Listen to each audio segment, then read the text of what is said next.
యోబు సమస్తాన్ని కోల్పోయిన వాడై, కుమారుల కుమార్తెలను కోల్పోయిన వాడై, ఆస్తిపాస్తులన్నిటి కోల్పోయిన వాడై, పరిచారాలను కోల్పోయిన వాడై, ఆరోగ్యాన్ని కూడా కోల్పోయిన వాడై, సన్నిహితులను బంధువులను కూడా కోల్పోయిన వాడై, చివరికి సాటైన సహాయంతో కూడా ఆదరణ దొరకని వాడిగా చేయబడ్డ ఈ వ్యక్తి లోకంలో ఎవరి వల్ల దేని వల్ల ఆదరణ కలిగిద్దన నిరీక్షణ లేని దినాలలో ఆయన చెప్పిన మాట ఏంటంటే, భూమి మీద మనిషిని జీవితం కాలమట, ఆ దినములట, జీవిత దినములు యుద్ధ దినముల వంటివి కావా అంటాడు. యేసు ప్రభు పరలోకము రెండవసారి వచ్చే దినాలు మనం ఉంటున్నాం కనుక ఈ చివరి దినాలు ఎట్లా ఉంటాయంటే, రేపటి దినం వచ్చిన తర్వాత నిన్ననే బాగుందంటారు, ఎల్లుండి వచ్చిన తర్వాత నిన్న మొన్నే బాగుందంటారు. ఆ విధంగా మొదటి నుంచి మానవ జాతి సృజించబడ దినం నుంచి ఉన్నప్పటికీ, మనుషుడు పాపం చేసిన తర్వాత అప్పటి నుంచి ఉన్నప్పటికీ, విశేషంగా యేసుప్రభు రెండవ రాకడ మునుపున్న దినాలలో రాబోయే దినాల కంటే గతించిన దినాలే మంచివిగా ఉన్నవి. పోను క్రొత్త దినాలు వచ్చే కొద్ది కొత్త సంగతులు వినాల్సి వస్తుంది, కొత్త సంగతులు చూడాల్సి వస్తుంది, కొత్త అనుభవాలు పొందాల్సి వస్తుంది అనే విధంగా ఉంటుంది. అది ముదిరి ఒక ప్రత్యేకమైన కాలం భూమి మీద వస్తుంది. అది లోకమంతటి రాబోయే శోధన కాలం. ఆ శోధన కాలం గురించి ఒక ప్రవచన గ్రంథం ఇచ్చాడు అపోస్తలుడైన యోహానికి. పత్మస్ ద్వీపంలో దేవుని వాక్యాన్ని ప్రకటించినందుకు, యేసు ప్రభువు గురించి సాక్ష్యమిస్తున్నందుకు రోమా ప్రభుత్వం వారు పత్మస్ ద్వీపంలో ఖైదుగా చేశారు. ఆయన వృద్ధాప్యములు ఉన్న గొప్ప దైవజనుడు, ఆత్మానము కలిగిన గొప్ప అపోస్తలుడు. ప్రభు దినమందు ఆత్మవశుడై ఉండగా పరలోకం నుండి పునరుద్ధరణ యేసుక్రీస్తు ప్రభు యూదా గోత్ర సింహం యొక్క ప్రత్యక్షత రెండవ రాకడలో ఏ విధంగా తీర్పు తీర్చేవాడిగా వస్తాడో, న్యాయాధిపతిగా వస్తాడో, ఆ ప్రత్యక్షత, ఆ దర్శనం, ప్రభావ దర్శనము అపోస్తలుడైన యోహాన్ని ఆత్మవశునిగా చేసి ఇచ్చాడు. ఆత్మవశుడైన యోహాను ఉండగా బోర వంటి స్వరము ఉన్నాడు. ఆ స్వరం ఏంటంటే, నువ్వు చూచున్నది పుస్తకము రాసి ఆసియాలోని 7 సంఘాలకు రాసి పంపని చెప్పాడు. నాకు వినబడుచున్న స్వరం ఏంటని వెనక్కి తిరిగి చూడగా మనిషి కుమారుని పోలిన ఒకరిని చూశాడు. అంటే అంతకుముందు యోహాను యేసు ప్రభువుకు సమీపంగా 3.5 సంవత్సరాలు జీవించాడు. ఆయన రూపాంతర అనుభవం తెలుసు.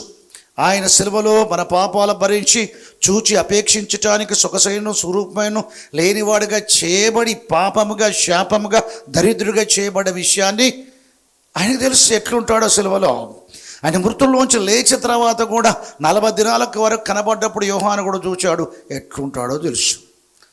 ఆయన ఒలీవ పర్వతం నుంచి పరలోకానికి ఎక్కిపోయేటప్పుడు యేసు ప్రభు పరలోకానికి కరిపబడుతున్నప్పుడు ఒలీవ కొండ మీద నుంచి చూచిన వారిలో యోహాను కూడా ఉన్నాడు. ఎట్లా కరిపబడ్డాడో, ఎలా ఉన్నాడో తెలుసు. కానీ పత్మస్ ద్వీపంలో ఆత్మవశునిగా కనబడే యేసుక్రీస్తు ప్రభు అంత మనపు ఆ విధంగా ఎప్పుడూ చూడలేదు. కాబట్టి నేను మనిషి కుమారుని చూచితిని, దేవుని కుమారుని చూచితిని, యేసు ప్రభువును చూచితిని, గొర్రె పిల్లను చూచితిని అని చెప్పలేక మనిషి కుమారుని పోలిన అటువంటి ఒక వ్యక్తిని చూశాను అంటాడు. ఎందుకు తెలుసా? అప్పటికి ఇప్పుడు ప్రత్యేకత ఉందంటే, సూర్యుని వంటి ముఖ ప్రకాశం కలిగిన వ్యక్తిగా చూస్తున్నాడు. అంతకుముందు ఎత్తైన పర్వతం చూశాడు, ఎక్స్ట్రా కనబడుతున్నాయి. అప్పుడు కనబడిన ఏంటయ్యా అంటే, నోట గుండా వాడి అయిన 2 అంచుల ఖడ్గం బయలుదేరుతూ ఉంది. ఆయన స్వరం విస్తార జల ప్రవాహముల ధ్వని వలె ఉంది ఆయన స్వరం. ఆయన తల వెంట్రుకలు తెల్లని ఉనిని పోలి ఉన్నాయి. పాదల మట్టుకు దిగుచున్న వస్త్రాన్ని ధరించుకున్న, రొమ్మునకు బంగారు దట్టి ధరించుకున్నాడు. కుడి చేత 7 నక్షత్రాలు పట్టుకుని 7 దీపస్తంభాల మధ్య ఆయన సంచరించేవాడు కనబడుతున్నాడు. ఇటువంటి దర్శనం అంతకుముందు చూడలేదు. కాబట్టి ఆయనలాగానే ఉన్నాడని చెప్పి ఆయన పోలిన ఒకరిని చూచితిని అన్నాడు. ఆయన చూడగానే చచ్చిన వాని వల్ల పడితిని అన్నాడు. అప్పుడు యేసు ప్రభు పోలినే కాదు, ఆయన్నే అని చెప్పడానికి, యోహాను భయపడక మన కుడి చేతుల నుంచి నీ మొదటి వాడను, కడపడి వాడను, జీవించువాడను, మృతుడనైతిని. అప్పుడు అర్థం కాదు యోహానికి. ఇదిగో యుగములు సజీవుడనై ఉన్నాను అని చెప్పుకొస్తాడు. దేనికి స్తోత్రం. మరణం యొక్క పాతాళం యొక్క తాళపు చెవులు నా యుద్ధున్నాయి. దేనికి భయపడతావు? మరణానిక? మరణం యొక్క తాళపు చెవులు నా దగ్గర ఉన్నాయి. పాతాళానిక? పాతాళం యొక్క తాళపు చెవులు నా దగ్గర ఉన్నాయి.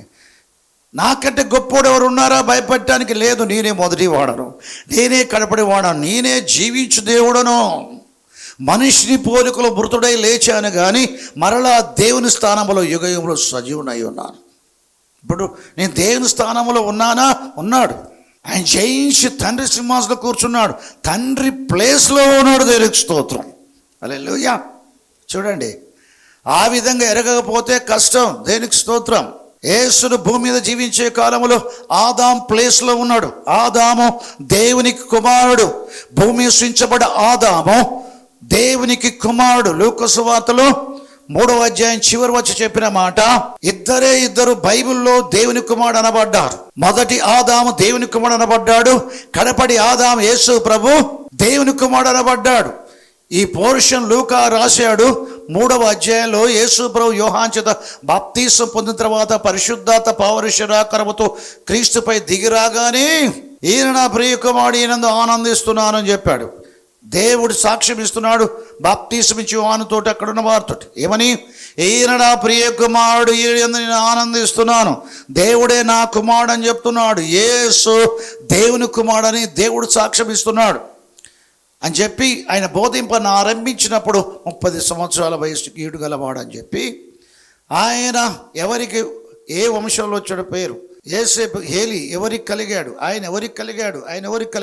చివరికి ఎవరికి కలిగారో చెప్తూ ఆదాం దగ్గరికి వచ్చి ఆదాము దేవుని కుమారుడు అన్న. ఆదాము మొదలుకొని యేసుప్రభు వరకు వీళ్ళిద్దరే మొదటి ఆదాం కడపడి ఆదాములు దేవుని కుమారుడు అనబడ్డారు. పరలోకములో దేవుడే ఈ లోకానికి శరధారి వచ్చాడని అర్థం ఏంటంటే, యెషయా గ్రంథం 7వ అధ్యాయం 14వ వచనములో, కన్యక గర్భవతి అయి కుమారుని కని ఇమ్మాలి అని పేరు పెట్టబడను. కన్యక గర్భవతి అయి కుమారుని కన్నది ఎవరిని? యేసును. గబ్రియలు దూత చెప్పాడు, మరియకు సర్వోన్నత శక్తిని కమ్ముకొను, పరిశుద్ధాత్మ మీదకి వచ్చును, పుట్టబోయే శిశువు పరిశుద్ధుడై దేవుని కుమారుడు అనబడును అన్నాడు. ఇక్కడ గబ్రియలు దూత దేవుని కుమారుడు అనబడును అని చెప్పుకొచ్చాడు. కానీ ఇక్కడ యెషయా ప్రవక్త చెప్తున్నాడు, కన్యక గర్భవతి కుమారుని కని, ఆ కన్యక మరియ మనకు తెలుసు, కుమారుని కని ఇమ్మానుయేలు పేరు పెట్టబడడం. ఏం పేరు? ఏ అర్థం ఇచ్చి పేరు? దేవదూత అని అర్థం ఇచ్చి పేరా? దేవుని సేవకుడు అని అర్థం ఇచ్చే పేరా? దేవుని కుమారుడు అని అర్థం ఇచ్చే పేరా? ఏ పేరు పెట్టబడనని యెషయా ప్రవచించాడు? దేవుడు మనకు తోడు అని అర్థం ఇచ్చు. అంటే అర్థం, ఇప్పుడు కన్యక గర్భవతి కుమారుని కనేది ఎవరిని? దేవుణ్ణి మనిషి పోలికలో కంటుంది. మనిషి పోలికలో పుట్టిన దేవుడు మనుషులతో ఉండటానికి వచ్చాడు. కాబట్టి మనుషులతో మనిషి రూపంగా ఉన్న యేసు ప్రభు దేవుడు మనకు తోడును అర్థం ఇచ్చే పేరు ఇమ్మానుయేలు. కాబట్టి దేవుని కుమారుని అర్థం కాదు, దేవుడు మనకు తోడు. ప్రవక్త యెషయా ద్వారా పరిశుద్ధాత్మ పలికించిన మాట ఏంటంటే, పరలోకంలో 6వ అధ్యాయంలో ఉజ్జియా మృతి పొందిన సంవత్సరమున యెషయా చూచే దర్శనం, పరలోకముల సింహాసనాసైన వాడు శరూపుల చేత స్తుతించబడుతూ కీర్తించబడుతూ ఆరాధించబడుతున్నాడు. సైన్యములకు అధిపతి యెహోవా పరిశుద్ధుడు పరిశుద్ధుడు పరిశుద్ధుని ఆరాధిస్తున్న శరూపులు ఆ రాజును యెహోవాను చూశాడు. అక్కడ చెప్పిన మాట, రాజును యెహోవాలైన వారిని చూశాడు. ఎన్నో అధ్యాయం? యెషయా కదా 6వ అధ్యాయం. నెక్స్ట్ చాప్టర్ 7వ అధ్యాయం ఏముంది తెలుసా? ఆయన భూమి మీద పుట్టడం చూస్తున్నాడు కన్యక గర్భాన. పరలోకంలో శరూపుల చేత ఆరాధించబడి ఆ దేవుడు కన్యక గర్భవతి కుమారుని కనబడం, ఆయనకి ఇమ్మానుయేలు పేరు పెట్టబడబోవడం దర్శనంలో చూసి ప్రవచించి ప్రవక్త గ్రంథమైన తన గ్రంథంలో రాసేసాడు. దేవునికి స్తోత్రం. దేవుడు యేసుని పేరుతో ఈ లోకానికి వచ్చాడు. భూమి మీద దేవుని కుమారుడు అనబడటానికి కారణం ఏంటంటే, దేవుడు ఆకాశం భూమి సముద్రం అందరి సమస్తాన్ని సృష్టించి నేల నుంచి నరుని నిర్మించి అతని నాసికా రంధ్రాల్లో దేవుడు ఏం చేశాడు? జీవాత్మను ప్రవేశపెట్టాడు. పరిశుద్ధాత్మే అతను జీవించు ఆత్మ అయ్యాడు. ఆ ఆదాము అనే మొదటి మనుషుడు దేవునికి కుమారుడు అని బైబిల్ చెప్తుంది. దేవుడు తనకు కుమారుని సృష్టించుకున్నాడు. ఈ సృష్టి చేయకపోయిన పరలోకంలో దేవుడు తనకు సేవకులను సృష్టించుకున్నాడు. వారే దేవదూతలు. సేవకులైన ఆత్మలు సృష్టించుకోగా ఈ సేవకులైన ఆత్మలు దేవునికి నమ్మకముగా లేరు.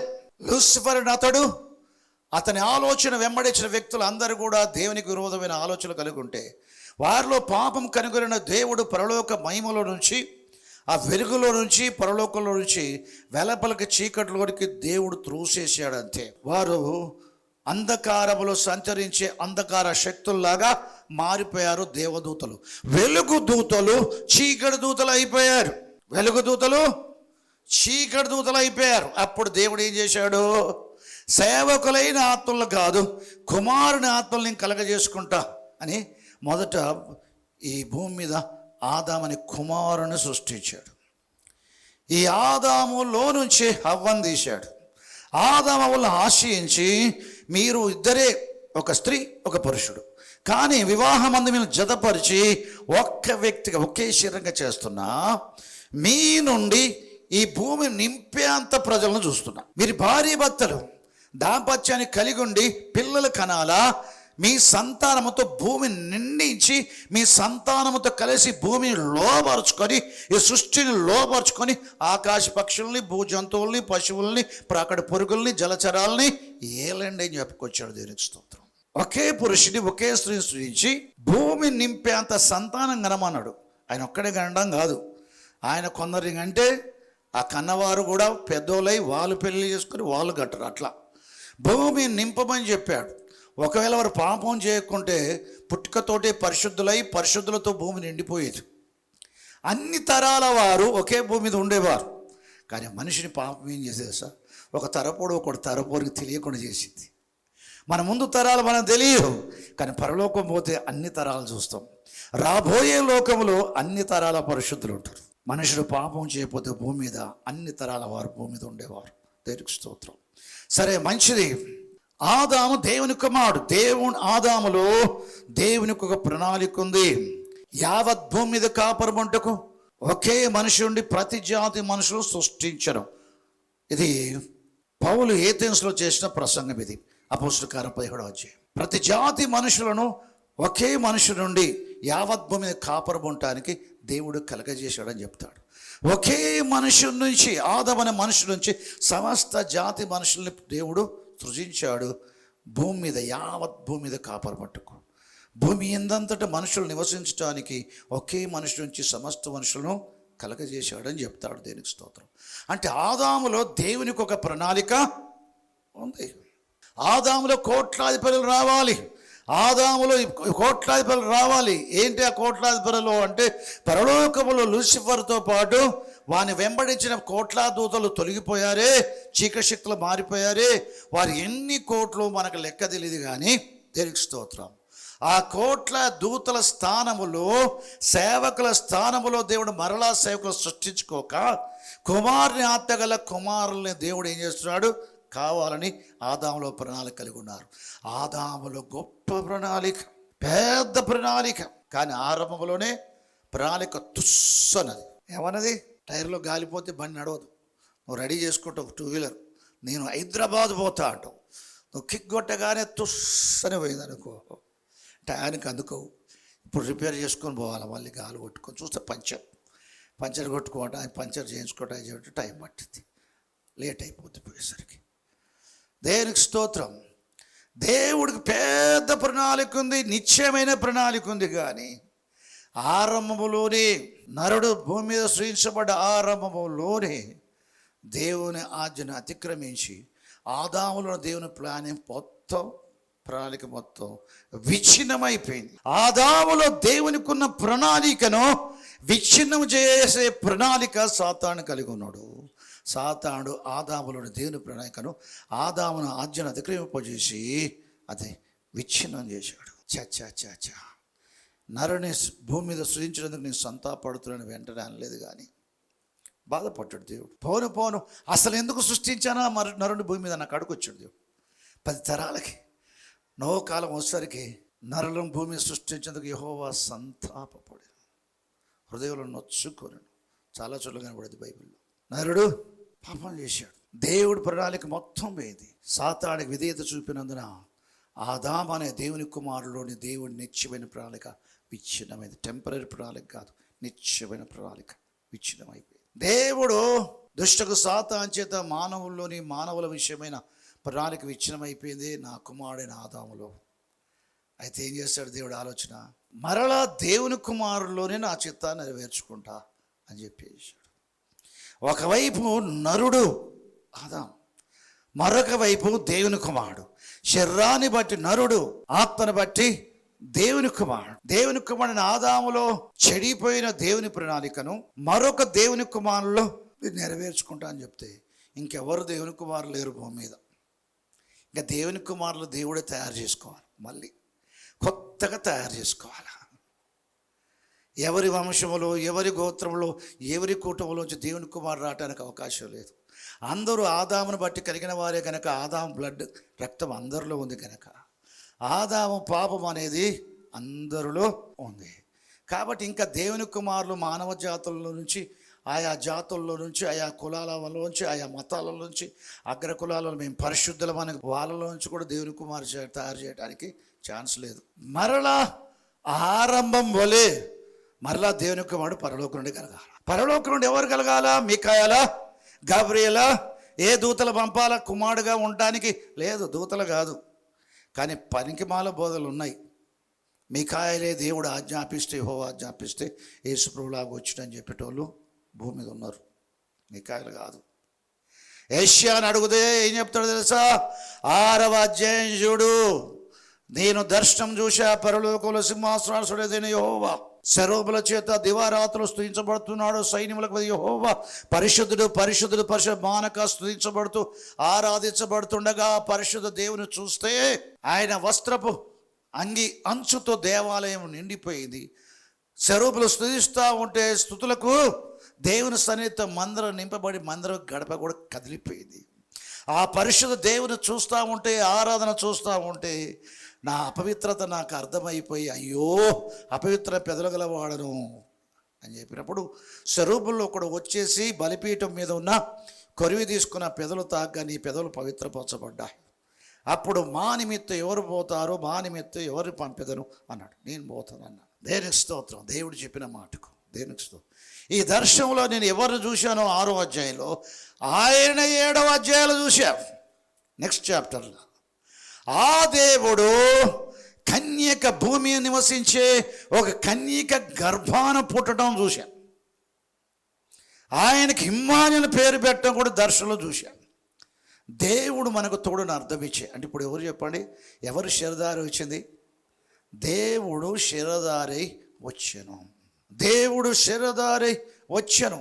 శరీరాన్ని బట్టి ఇజ్రాయేలు పుట్టెను. ఈయన సర్వాధికారి దేవుడయ్యుండి పరలోకములో దేవుడయ్యుండి, పరలోకములో దేవుడయ్యుండి, పరలోకములో ధనవంతుడయ్యుండి, పరలోకములో దేవుడయ్యుండి, పరలోకములో ధనవంతుడయ్యుండి, పరలోకములో దేవదూతలతో ఆరాధించబడేవాడుగా ఉండి మనిషిని పోలికలో పుట్టాడు. ఆకారమందు ఆత్మను బట్టి దేవుని కుమారుడు అనబడ్డాడు. దేవునికి స్తోత్రం. దేవుని కలగాక ఈ ఏ ప్లేస్ తీసుకు దేవుడు దేవుని కుమారుడు ఆదాములో ఏది చెడిపోయిందో ప్రణాళిక తిరిగి ఇంకొక దేవుని కుమారులో చేసుకుందాం అనుకుంటే ఎక్కడ దేవుని కుమారులు తయారు చేసే అవకాశం లేదు.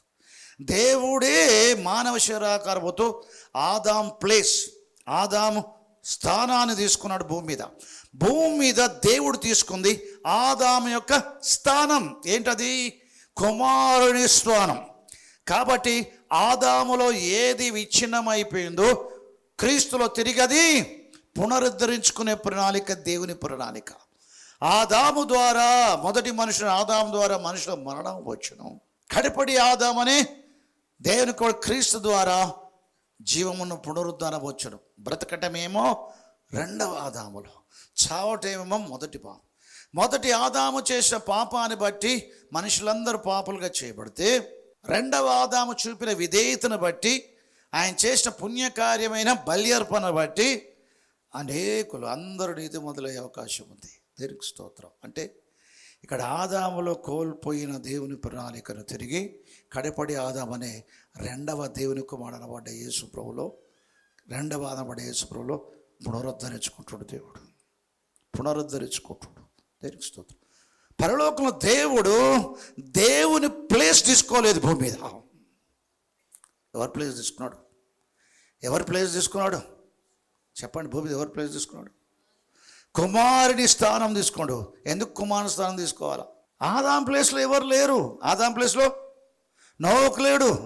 ఆదాం ప్లేస్లో అబ్రహాం లేడు. ఆదాం ప్లేస్లో ఏలియా లేడు. ఆదాం ప్లేస్లో పౌలు లేడు. ఆదాం ప్లేస్లో ఎవరు లేరు. ఎవరు లేరు. అందరు పుట్టుకతోటి పాపులే, క్రియలో పాపులే. ఆదాం సృష్టించబడ్డప్పుడు పరిశుద్ధుడు, బిగినింగ్ నుంచి పరిశుద్ధుడుగా ఉన్నవాడు ఆదాము తప్ప ఇంకెవరు లేరు. దేనికి స్తోత్రం. ఆదాము దేవుని కుమారుడు. ఆ దేవుని కుమారులు దేవుడి యొక్క ప్రణాళిక ఉంది. అతను తప్పు చేసినందుకు ఏమైపోయింది? ప్రణాళిక విచ్ఛిన్నమైంది. కాబట్టి దేవుడు ఆదాములో ఏది కోల్పోయాడో తిరిగి సమకూర్చుకోవటానికి, కోల్పోయిన దాన్ని తిరిగి సమకూర్చుకోవటం. దావీదు కోల్పోయిన దాన్ని సమస్తమును సమకూర్చుకున్నాడు, సమస్తమును తిరిగి సంపాదించుకున్నాడు. దావీదే కోల్పోయిన తిరిగి సంపాదించుకుంటే దేవుడు ఆదాములో కోల్పోయిన దాన్ని తిరిగి సంపాదించుకోలేడా? సంపాదించుకోవడం ప్లాన్ ఉంది. దేవునికి స్తోత్రం. హల్లెలూయా. కాబట్టి ఏం చేశాడు? దేవుడే దేవుని కుమారుడు ప్లేస్లో వచ్చాడు. యేసు దేవుని కుమారుడు ఎందుకు అనాలి మనము? భూమి జీవించగల యేసు దేవుని కుమారుడు ఎందుకు అనాలి మనము? ఎందుకు అనాలా? ఆయన ఆదాము ప్లేస్లో వచ్చాడు. ఒరిజినల్గా ఆయన ఎవరు? పరలోకంలో దేవుడు. అది దేవుడే దేవుని కుమారుని స్థానంలో ఉన్నాడు. ఆయన చనిపోయాడు, తిరిగి లేచాడు, పరలోకానికి ఎక్కిపోయి ఏం చేశాడు తెలుసా? తండ్రి ప్లేస్లో కూర్చున్నాడు. నేను జయించిన తండ్రి సింహాసనంలో కూర్చున్నాను అన్నాడు. ఎవరి ప్లేస్లో కూర్చున్నాడు? ఎక్కడ కూర్చున్నాడు? తండ్రి ప్లేస్లో ఉన్నాడు. యేసుప్రభు ఎక్కడ ప్లేస్లో ఉన్నాడు? తండ్రి ప్లేస్లో. అసలు ఈ మరియ గర్భాన పుట్టక మునుపు ఏ ప్లేస్లో ఉన్నాడు? అదే ప్లేస్లో ఉన్నాడు. పుట్టి చనిపోయి పాతి పెట్టబడి తిరిగి లేచి పరలోకానికి ఎక్కిపోయిన తర్వాత ఏ స్థానములో నుంచి భూమి మీదకి వచ్చాడో అదే స్థానములో ఉన్నాడు. తండ్రి స్థానంలో ఉన్నాడు. దేనికి స్తోత్రం. యోహాను సువార్త 4వ అధ్యాయం ప్రకారము సమరే స్త్రీ ఉంది, సమరే ప్రాంతంలో ఉంటుంది. యేసుప్రభు మార్గములో ఆయాసము చేత దాహము కొని మధ్యాహ్నం వేళ సుకార్ అనే గ్రామం దగ్గర ఉన్న బావి దగ్గర యాకోబు యోసేపుకి ఇచ్చిన బావి దగ్గర పోయి నిలబడ్డాడు. అలసి ఉన్న రీతిలో నిలబడ్డాడు. గ్రామంలో నుంచి కడవ చేత పట్టుకొని ఎవరామె? సమరే స్త్రీ వచ్చి బావి దగ్గర నీళ్లు తోడుకోవడానికి వచ్చింది. ఊరు వెలపల ఉంటుంది. ప్రభు ఆ సమరే స్త్రీని చూసిన దామేమమ్మ అంటే ఆమె ఏమన్నది? యూదులవై నీవు సమర స్త్రీ నన్ను ఏల దాహం అడుగుచున్నావు? ఏలినగా యూదులు సమరులతో సాంగత్యం చేయరు. చూడండి, మాతో మీరు సాంగత్యం చేయరే, అంటరాని వారుగా చూస్తారే, నన్ను ఎట్లా దాహం అడుగుతావు? నేను పోసే నీళ్ళు ఎట్లా తాగుతావు? ఇండియాకి పోయి ఒకసారి చూడు, నార్త్ ఇండియాకి పోతే పబ్లిక్ ట్యాప్ దగ్గర కూడా తక్కువ కులాలు పోయి పబ్లిక్ ట్యాప్ కాడ నీళ్లు తాగితే అక్కడ ఉన్న అగ్రగలలో కొట్టి చంపేస్తారు. ఇక్కడేమో ఇజ్రాయెల్ దేశంలో సమరయలో నువ్వు నన్ను నీళ్ళు అడుగుతున్నావు, ఇక్కడ నిన్ను ఎవరేమనరు, నన్ను ఎవరేమనరు. అది ఇండియాకి పోయి చూడు. హల్లెలూయా. ఎడ్యుకేషన్ లేని దేశాలన్నీ ఇట్లే ఉంటాయి. ఎవరేమననుకోని తోమా సువార్తను పట్టుకొచ్చాడు భారతదేశాన్ని, నిజమే. కానీ బ్రిటిష్ వారు మన దేశాన్ని పరిపాలించే కాలంలో మిషనరీలు ఈ దేశానికి వచ్చారు, పాలన వాళ్ళు చేశారు, కొంత ఆధునికంగా దేశాన్ని చేశారు. మిషనరీలు రావటం వల్ల మూఢనమ్మకాలు తొలగించి యేసుప్రభువును పరిచయం చేశారు. బ్రిటిషుల పరిపాలనలో నాగరికత భారతదేశంకు లేకపోతే ఆఫ్రికా దేశం కంటే మన దేశం ఏమి తక్కువ కాదు. బాల్య వివాహాలు, భర్త చచ్చిపోయి తగలబెడతా ఉంటే భార్య, బతుకున్న భార్య చచ్చిపోయిన భర్తతో తగలబెట్టబడాలంట. ఇది ఆఫ్రికా దేశం కంటే తక్కువ ఉంది? ఆఫ్రికా కంటే తక్కువ ఉందేమన్నా? ఎట్లాంటి మూఢనమ్మకాలతో ఉన్న దేశం ఇది.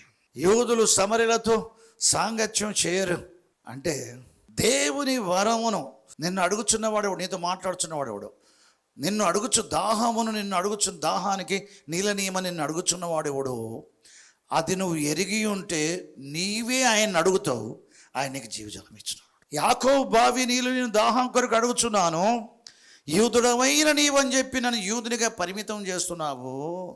నీళ్ళని అడుగుతున్నా నేను ఎవడినో నీకు తెలిస్తే నువ్వు నన్ను అడుగుతావు, నీవు నన్ను అడుగుతావు, నీవు నన్ను అడుగుతావు. తెలుగులో కరెక్ట్ లేదు ట్రాన్స్లేషన్. దేవుని వరం అని ఉంటుంది. యేసుప్రభు దేవుని వరాన్ని అడగలే. యేసుప్రభులో విశ్వాసం ఉంచి అడిగితే యేసుప్రభు ఇచ్చే దేవుని వరం. నిన్ను దాహమిమ్మని అడుగుచున్నవాడెవడో, నీళ్ళను ఇవ్వమని అడుగుచున్నవాడెవడో నీకు తెలిసి ఉంటే నీవే ఆయన అడుగుతావు, అంటే నీవే నన్ను అడుగుతావు, ఆయనకి జీవజలం ఇచ్చును అని చెప్పాడు. మన పితరుడైన మన తండ్రి అయిన యాకోబు తానును తన పశువులు తాగి మనకి ఇచ్చిన మన తండ్రిని యాకోబు కంటే గొప్పవాడవా? మన తండ్రిని యాకోబు బావి నీళ్ళు ఇవి 2000 సంవత్సరాలుగా దీంట్లో నీళ్లు వాడబడుతున్నాయి, దాహం తీర్చబడుతుంది. కానీ దీని నీళ్లు తాగిన వారు మరలా కుండ పట్టుకొని రావాలా నీళ్ళు చేదుకోవటానికి? మరలా దాహమైంది.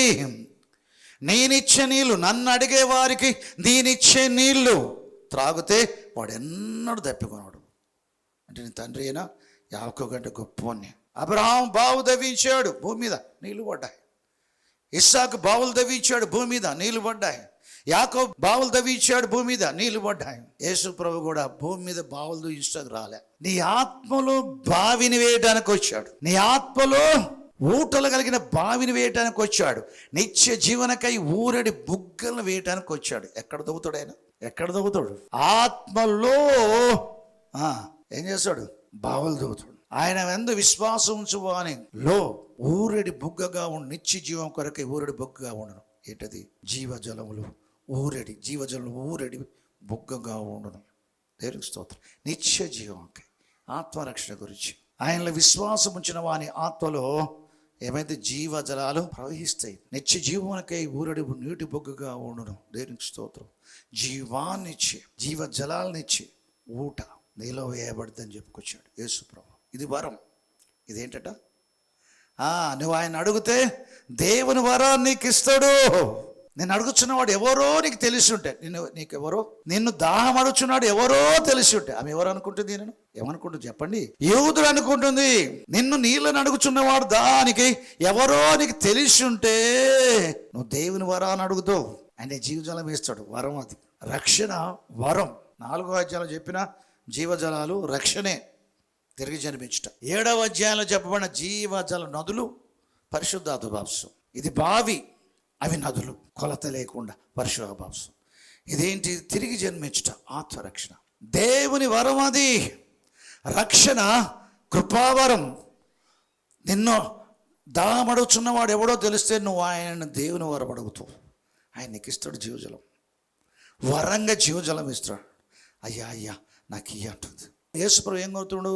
నిన్ను అడుగుచున్నవాడు ఎవడో నీకు తెలిసి ఉంటే నువ్వు అడుగుతావు. ఆయన ఎవరో తెలియకపోతే నువ్వు ఏం అడగవు. చాలామంది యేసుక్రీస్తు ప్రభు నీకు అవసరమైంది అడగవచ్చు, ఆయన ఇస్తాడు. యేసు ప్రభువుని అడగని వారు ఎవరంటే ఆయన ఎవరో వాళ్ళకి తెలియదు. ఆయన ఎవరో అది. యేసు ప్రభుతో శిష్యులు తిరుగుతున్నారు, సూచక్రియలు చూస్తున్నారు, అద్భుతాలు చూస్తున్నారు, స్వస్థలు చూస్తున్నారు, చచ్చిపోయిన ఆయన కుమార్తెలు బతికించడం చూస్తున్నారు, నాయన విధురాల కుమారు బతికించడం చూస్తున్నారు, 5 రొట్టెలు 2 చేపలు పెట్టడం చూస్తున్నారు. అన్నీ చూశారు వాళ్ళు శిష్యులు. ఒకనాడు ధోనిలో అద్దరికి పోదామని యేసుప్రభు చెప్పాడు. ధోనిలో ఎక్కిన శిష్యులతో పాటు యేసుప్రభు ధోని అవరమని నిద్రపోయాడు అలసిన రీతిలో. సముద్రంలో, గలిలయ సముద్రంలో అలలకు వచ్చేసి అలలతో కొట్టబడుతూ నీళ్లతో నింపబడుతూ ఉంది. అప్పుడు శిష్యులు భయపడి, ప్రభువా మేము నశించిపోవచ్చున్నామంటే నిద్రపోవచ్చున్న యేసుప్రభువు లేపారు.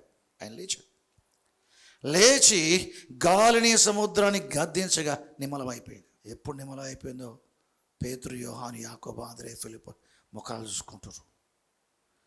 ఈయనెవరో? ఈయన ఆజ్ఞాపింపగానే గాలి సముద్రం లోపడుచున్న ఈయనకు. ఈయనెవరో? మరి ఎవరైనా తిరుగుతున్నారు ఆయనతోటి? ఎవరైనా తిరుగుతున్నారు? ఎవరు? ఆయన బోధలు వింటున్నారు వెంబడబడి. ఆయన శిష్యులుగా చేశాడు. అప్పటికే అపోస్తులుగా నియమించాడు. ఎవరైనా తిరుగుతున్నారు? ఆయన చేస్తున్న సూచనలు చూస్తున్నారు, ఆయన పెట్టే భోజనం తింటున్నారు, ఆయన చేసే అద్భుతాలు చూస్తున్నారు, ఆయన దీర్ఘకాల ప్రసంగాలు వింటున్నారు.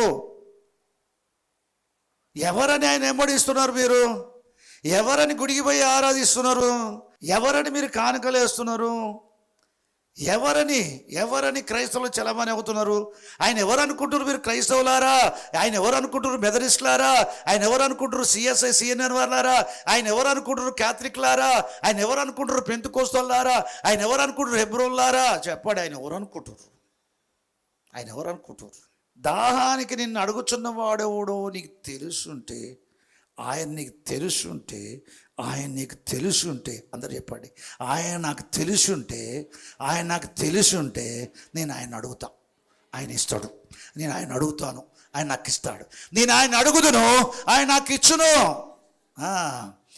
నువ్వు అడిగితే ఇచ్చేయి పడేయటానికి కాదు, ఆయన ఎవరో తెలుసుండి అడగాల. యేసు ప్రభు చెప్పింది తెలుసా?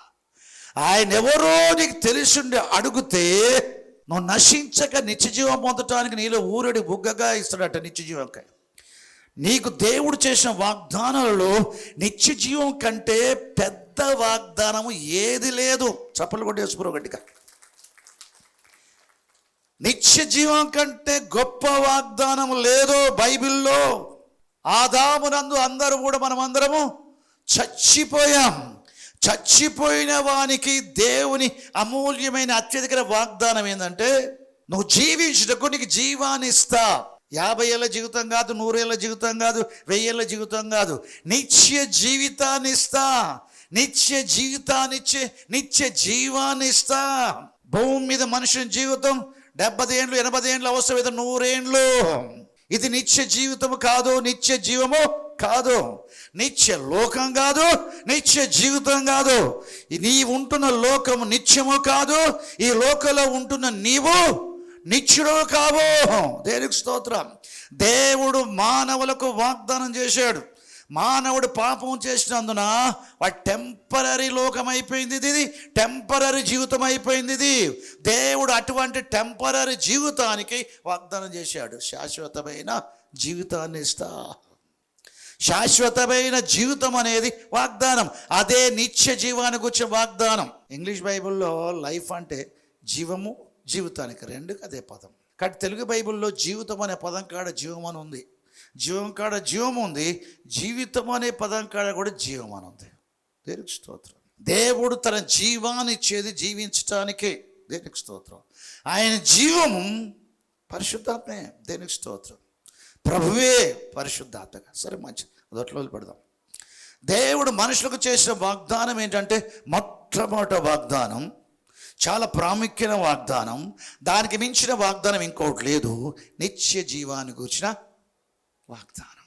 నిన్ను దాహానికిమ్మని నేను అడుగుచున్న వాడెవడో నీకు ఆయన తెలిసి ఉంటే నువ్వు ఆయన అడుగుతావు. ఆయన నీకేమి ఇచ్చిన తెలుసా? నిత్య జీవాన్ని ఇచ్చిన. జీవజలం ఇచ్చిన అంటే నిత్య జీవాన్ని ఇచ్చిన, నిత్య జీవాన్ని ఇచ్చిన, జీవజలం ఇచ్చిన, నిత్య జీవాన్ని ఇచ్చిన, నిత్య జీవాన్ని ఇచ్చిన. ఆయన ఎవరు ఎరిగుంటే ఆయన గురించి ఈమెకేం తెలుసు అంటే యూదుడని తెలుసు. ఆయనతో ఉన్న శిష్యులకు ఈయన ఎవరని తెలుసు అంటే ఈయన ఎవరు. కనీసం ఆమెకి ఏం తెలుసు? యూదుడని తెలుసు. మరి వీళ్ళకేం తెలుసు? ఈయన ఎవరు. వీళ్ళకేం తెలుసు? ఈయన ఎవరు. యేసు ప్రభు మరణానికి అప్పగించబడక మునుపు ఇక చనిపోయే దినాల దగ్గరకు వచ్చినప్పుడు, లాస్ట్ వీక్ లెంట్ డేస్లో లాస్ట్ వీక్ ఒకటి చేస్తారు. మట్ల ఆదివారం నుంచి ఈస్టర్ వరకు మధ్యది లాస్ట్ వీక్. ఆయన మట్టల ఆదివారం రోజున ఆయన చనిపోయి లేవటానికి మునుపు ఒక వారం రోజులు ముందు ఆయన ఒలివ పండుగ వచ్చిన తర్వాత బేత్పగిన గ్రామానికి పంపించి ఒక గాడిదని తెప్పించి దాని కూర్చుంటే శిష్యులు ఊరేగించారు. జనసమూహంలో ఆయన చేసిన అద్భుతాన్ని బట్టి, మృతుల్లోంచి లాజరు లేపిన దాన్ని బట్టి గుంపులు గుంపులుగా వచ్చి దావీదు కుమారునికి జయము, ప్రభుపేట వచ్చురా స్తుతించబడుగాక, హోసన్నా అనుకుంటే ఏం చేశారు తెలుసా? మంటల చేత బట్టి వస్త్రాలు తీసి దారి పొడుగు పడిచి ఆయన గాడిద మీద వస్త్రాలు వేసి ఆయన కూర్చుండబెట్టి ఊరేగించు, పట్టణమాంతా ఊరేగించు. జనసమూహాలు ప్రభుపేట వచ్చురా స్తుతించబడుగాక, దావీదు కుమారునికి జయము, హోసన్నా హోసన్నా హోసన్నా అని చెప్పేసి ఊరేగించు. హల్లెలూయా. పట్టణమంతా చూసి ఏమన్నా తెలుసా? ఈయనెవరు ఏమన్నారు? మరి ఎందుకు ఊరేగించారు? ఎందుకు ఊరేగించారు? ఈయనెవరు అంటారు. వాళ్ళు కొందరు ఈయన గలిలయవాడకు ప్రవక్త అంటారు. ఏమన్నారు? వాళ్ళకు యేసు ప్రభు ఎవరో అర్థమైంది. ఏంటి? ప్రవక్త. జనసమూహాలందరూ కూడా ఈయనెవరో. సరే, జనసమూహాలు.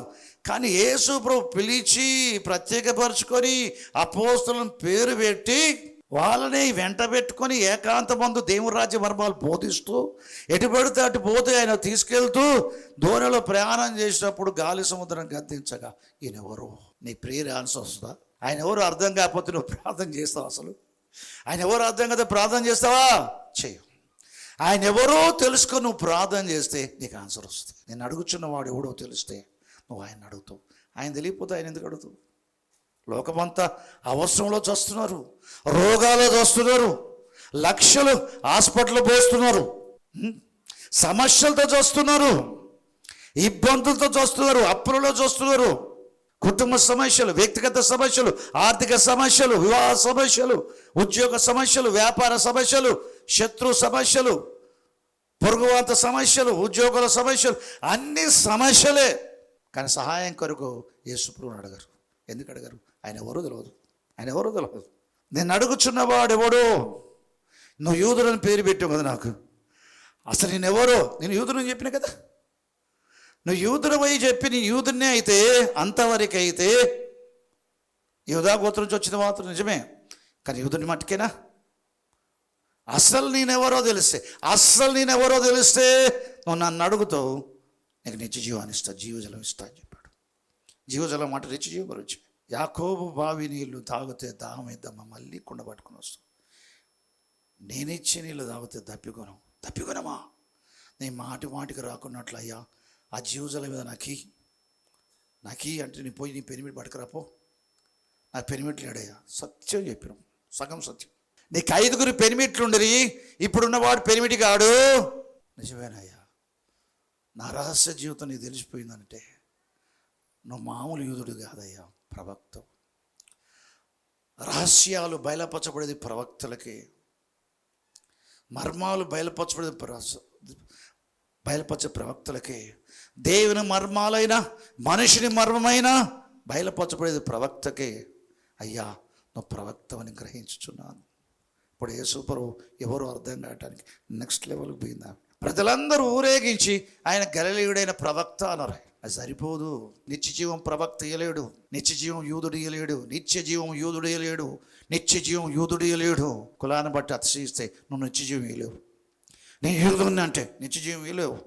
నేను పరిసయ్యుని అంటే నిత్యజీవం ఇయ్యలేవు. నేను ప్రవక్తను నిత్యజీవం ఇయ్యలేవు. నేను అపోస్తలుని నిత్యజీవం ఇయ్యలేవు. నేను ఇశ్రాయేలు రాజుని నిత్యజీవం ఇయ్యలేవు. నిత్యజీవం యూదులు ఇయ్యలేరు. నిత్యజీవం ప్రవక్తలు ఇవ్వలేరు, అపోస్తలు ఇవ్వలేరు, పాస్టర్లు ఇవ్వలేరు, తల్లిదండ్రులు ఇవ్వలేరు, ఎవరివ్వలేరు. నిత్యజీవం ఎవరివ్వాల? చూడండి, దేవునికి స్తోత్రం. నాకు ఆరాధన సమస్య ఉందయ్యా, నువ్వు ప్రవక్తవు అని గ్రహిస్తున్నా. ఆరాధన గురించి అడుగుదని చెప్తే యేసు ప్రభు ఆరాధన గురించి మాట్లాడుతూ ఉంటే ఆమె ఆలోచనలన్నీ కూడా మెస్సియా అనే క్రీస్తు పరలోకం నుంచి వస్తాడని ప్రవక్తల గ్రంథాల్లో నుంచి యాజకులు చెప్తున్నారు.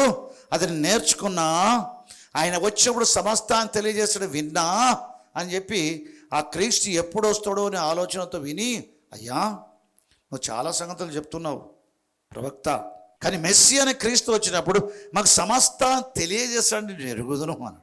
అమ్మా ఆయన నేనే అనేసరికి చేతిలోంచి కూడా టప్పని పడిపోయింది. ఆయన నేనే కుండ పడిపోయింది. ఏ కుండ? మరలా దాహమడైన కాటానికి వీలైన నీళ్లు బట్టే యాకోబు బావి నీళ్ళ కుండ పడిపోయింది. ఏమైపోయింది తెలుసా? ఆయన నేనే అనేసరికి ఏమేమైపోయింది? విశ్వసించడంతో ఆమె కడుపులో ఏమైపోయింది తెలుసా? నిత్యజీవంపై ఊరడి నీటి బొగ్గ పడిపోయింది. నిత్యజీవంకై ఊరడి నీటి బొగ్గ ఆత్మలో పడ్డది. ఇక ఆత్మలో జీవం పొర్రుతా ఉంటే అమితానందంతో పరిగెత్తుకుని ఊళ్ళోకి పోయింది. తిరిగి ఇప్పుడు ఉన్నవాని దగ్గరికి పోలే, ఇంటికి పోలే, ఊళ్ళోకి పరిగెత్తుకుని పోయి నన్ను కూర్చి చెప్పిన వాడు క్రీస్తుగాడా. నా బ్రతుకంతో చెప్పాడు. నిజంగా నా బ్రతకట్లేదు, రిపెండెన్స్ వచ్చేదానికి. నా బ్రతుకుని గురించి చెప్పిన వాడు క్రీస్తు కాడా, క్రీస్తు అని చెప్పి ప్రకటించింది. యేసు క్రీస్తు యూదుడైన ఈయన ఆర్డినరీ యూదుడు కాదు, ఈయన ప్రవక్త ఆర్డినరీ ప్రవక్త కాదు, రాబోయే మెస్సియా అనే క్రీస్తున. హల్లెలూయా. చూడండి, క్రీస్తు కూడా ఆయన క్రీస్తు అని తెలుసుకుని అడుగుతే ఇచ్చేటివి ఉన్నాయి. యేసు క్రీస్తు ప్రభు యేసే క్రీస్తు అని తెలుసుకోవటం వల్ల, యేసు దేవుని కుమారుడు క్రీస్తు అని తెలుసుకోవటం వల్ల అనుగ్రహించబడి ఉన్నాయి. యేసు దేవుని కుమారుడు అనే క్రీస్తు అని మాకు తెలుసు. దయ్యాలు అన్నాయి, మనుషులు అన్నారు, అవసరం అన్నారు. దావీదు కుమారుడా, లేదా దేవుని కుమారుడా, లేదా ప్రభువా, ఈ విధంగా అడిగి యేసు ప్రభుని మెస్సియా గ్రహించి కూడా ఆయన అడిగి, ఆయన ప్రవక్త అనుకొని అడిగి ప్రవక్త ఫలం పొందిన వాళ్ళు ఉన్నారు. ఆయన ఒక దైవజనుడు బోధకుడు అని చెప్పేసి అడిగి మేలు పొందిన వాళ్ళు ఉన్నారు. ఆయన దేవునికి మన క్రీస్తు అని చెప్పేసి అడిగి మేలు పొందుకున్నారు. ఆయనతో ఉన్నవారు కూడా దేవునికి మన క్రీస్తుని అర్థమయ్యి కూడా దేవుడుగా అర్థము చేసుకోకుండా ఆయన అడిగిన వారు, అడిగి పొందుకోని వాళ్ళు ఉన్నారు. దేవుని కుమారుడుగా విశ్వసించి అడిగి పొందుకున్న వారు ఉన్నారు. దేవుడుగా ఎరగకుండా దేవుని కుమారుడుగా భావించి అడిగి పొందుకొనని వారు ఉన్నారు. చూడండి, ఒకనాడు యేసు ప్రభు దగ్గరికి జబదీ కుమారులు యోహాను యాకోబులు వచ్చారు. తల్లిని పట్టుకొని వచ్చి, నువ్వు పెద్ద మనిషివి, నువ్వు కొంచెం రికమెండ్ చేయి, మేము చెప్తే బచ్చగాల మా మాట వినకపోవచ్చు, నువ్వు జర చెప్పవచ్చు అని తల్లిని రిక్వెస్ట్ చేస్తే, పాపం యాకోబు యోహాను అన్నదమ్ముల తల్లి మరియా, ఆమె పేరు కూడా మరియాలు ఎక్కువ ఉన్నారు బైబిల్లో. ఆమె వాళ్ళిద్దరిని పట్టుకుని, ప్రభువా నీకు ఒక మనవి చేయకూరుచున్నాను. ఏం అడుగుతున్నావమ్మా? ప్రభుకి ఒక మనవి, ఒక ప్రార్థన చేస్తుంది ఆమె. నీ రాజ్యములో నా 2 కుమారులు, ఒకటి నీ కుడి వైపున, ఇంకొక మన ఎడవైపున కూర్చుంటానికి అనుగ్రహిస్తున్నాడు. మీరు ఏం అడుగుతున్నారో వాళ్ళ తెలియదు. దేవునికి స్తోత్రం. మీరు ఏం అడుగుతున్నారో మీకు తెలియదు. దేవుని రాజ్యములో నా కుడివైపున కూర్చుండుట, నా ఎడవైపున కూర్చునిచ్చుట నా వశములో లేదు. తండ్రి ఎవరి కొరకు సిద్ధపరిచాడో వారికి అనుగ్రహించబడును. కొన్ని తండ్రి చేతుల్లో ఉంటాయి. యేసుక్రీస్తు ప్రభు అన్నీ చేస్తాడు. కుమారుడుగా ఎరిగితే కొన్ని కుమారుడు పరిధిలో నీకు చేయడు.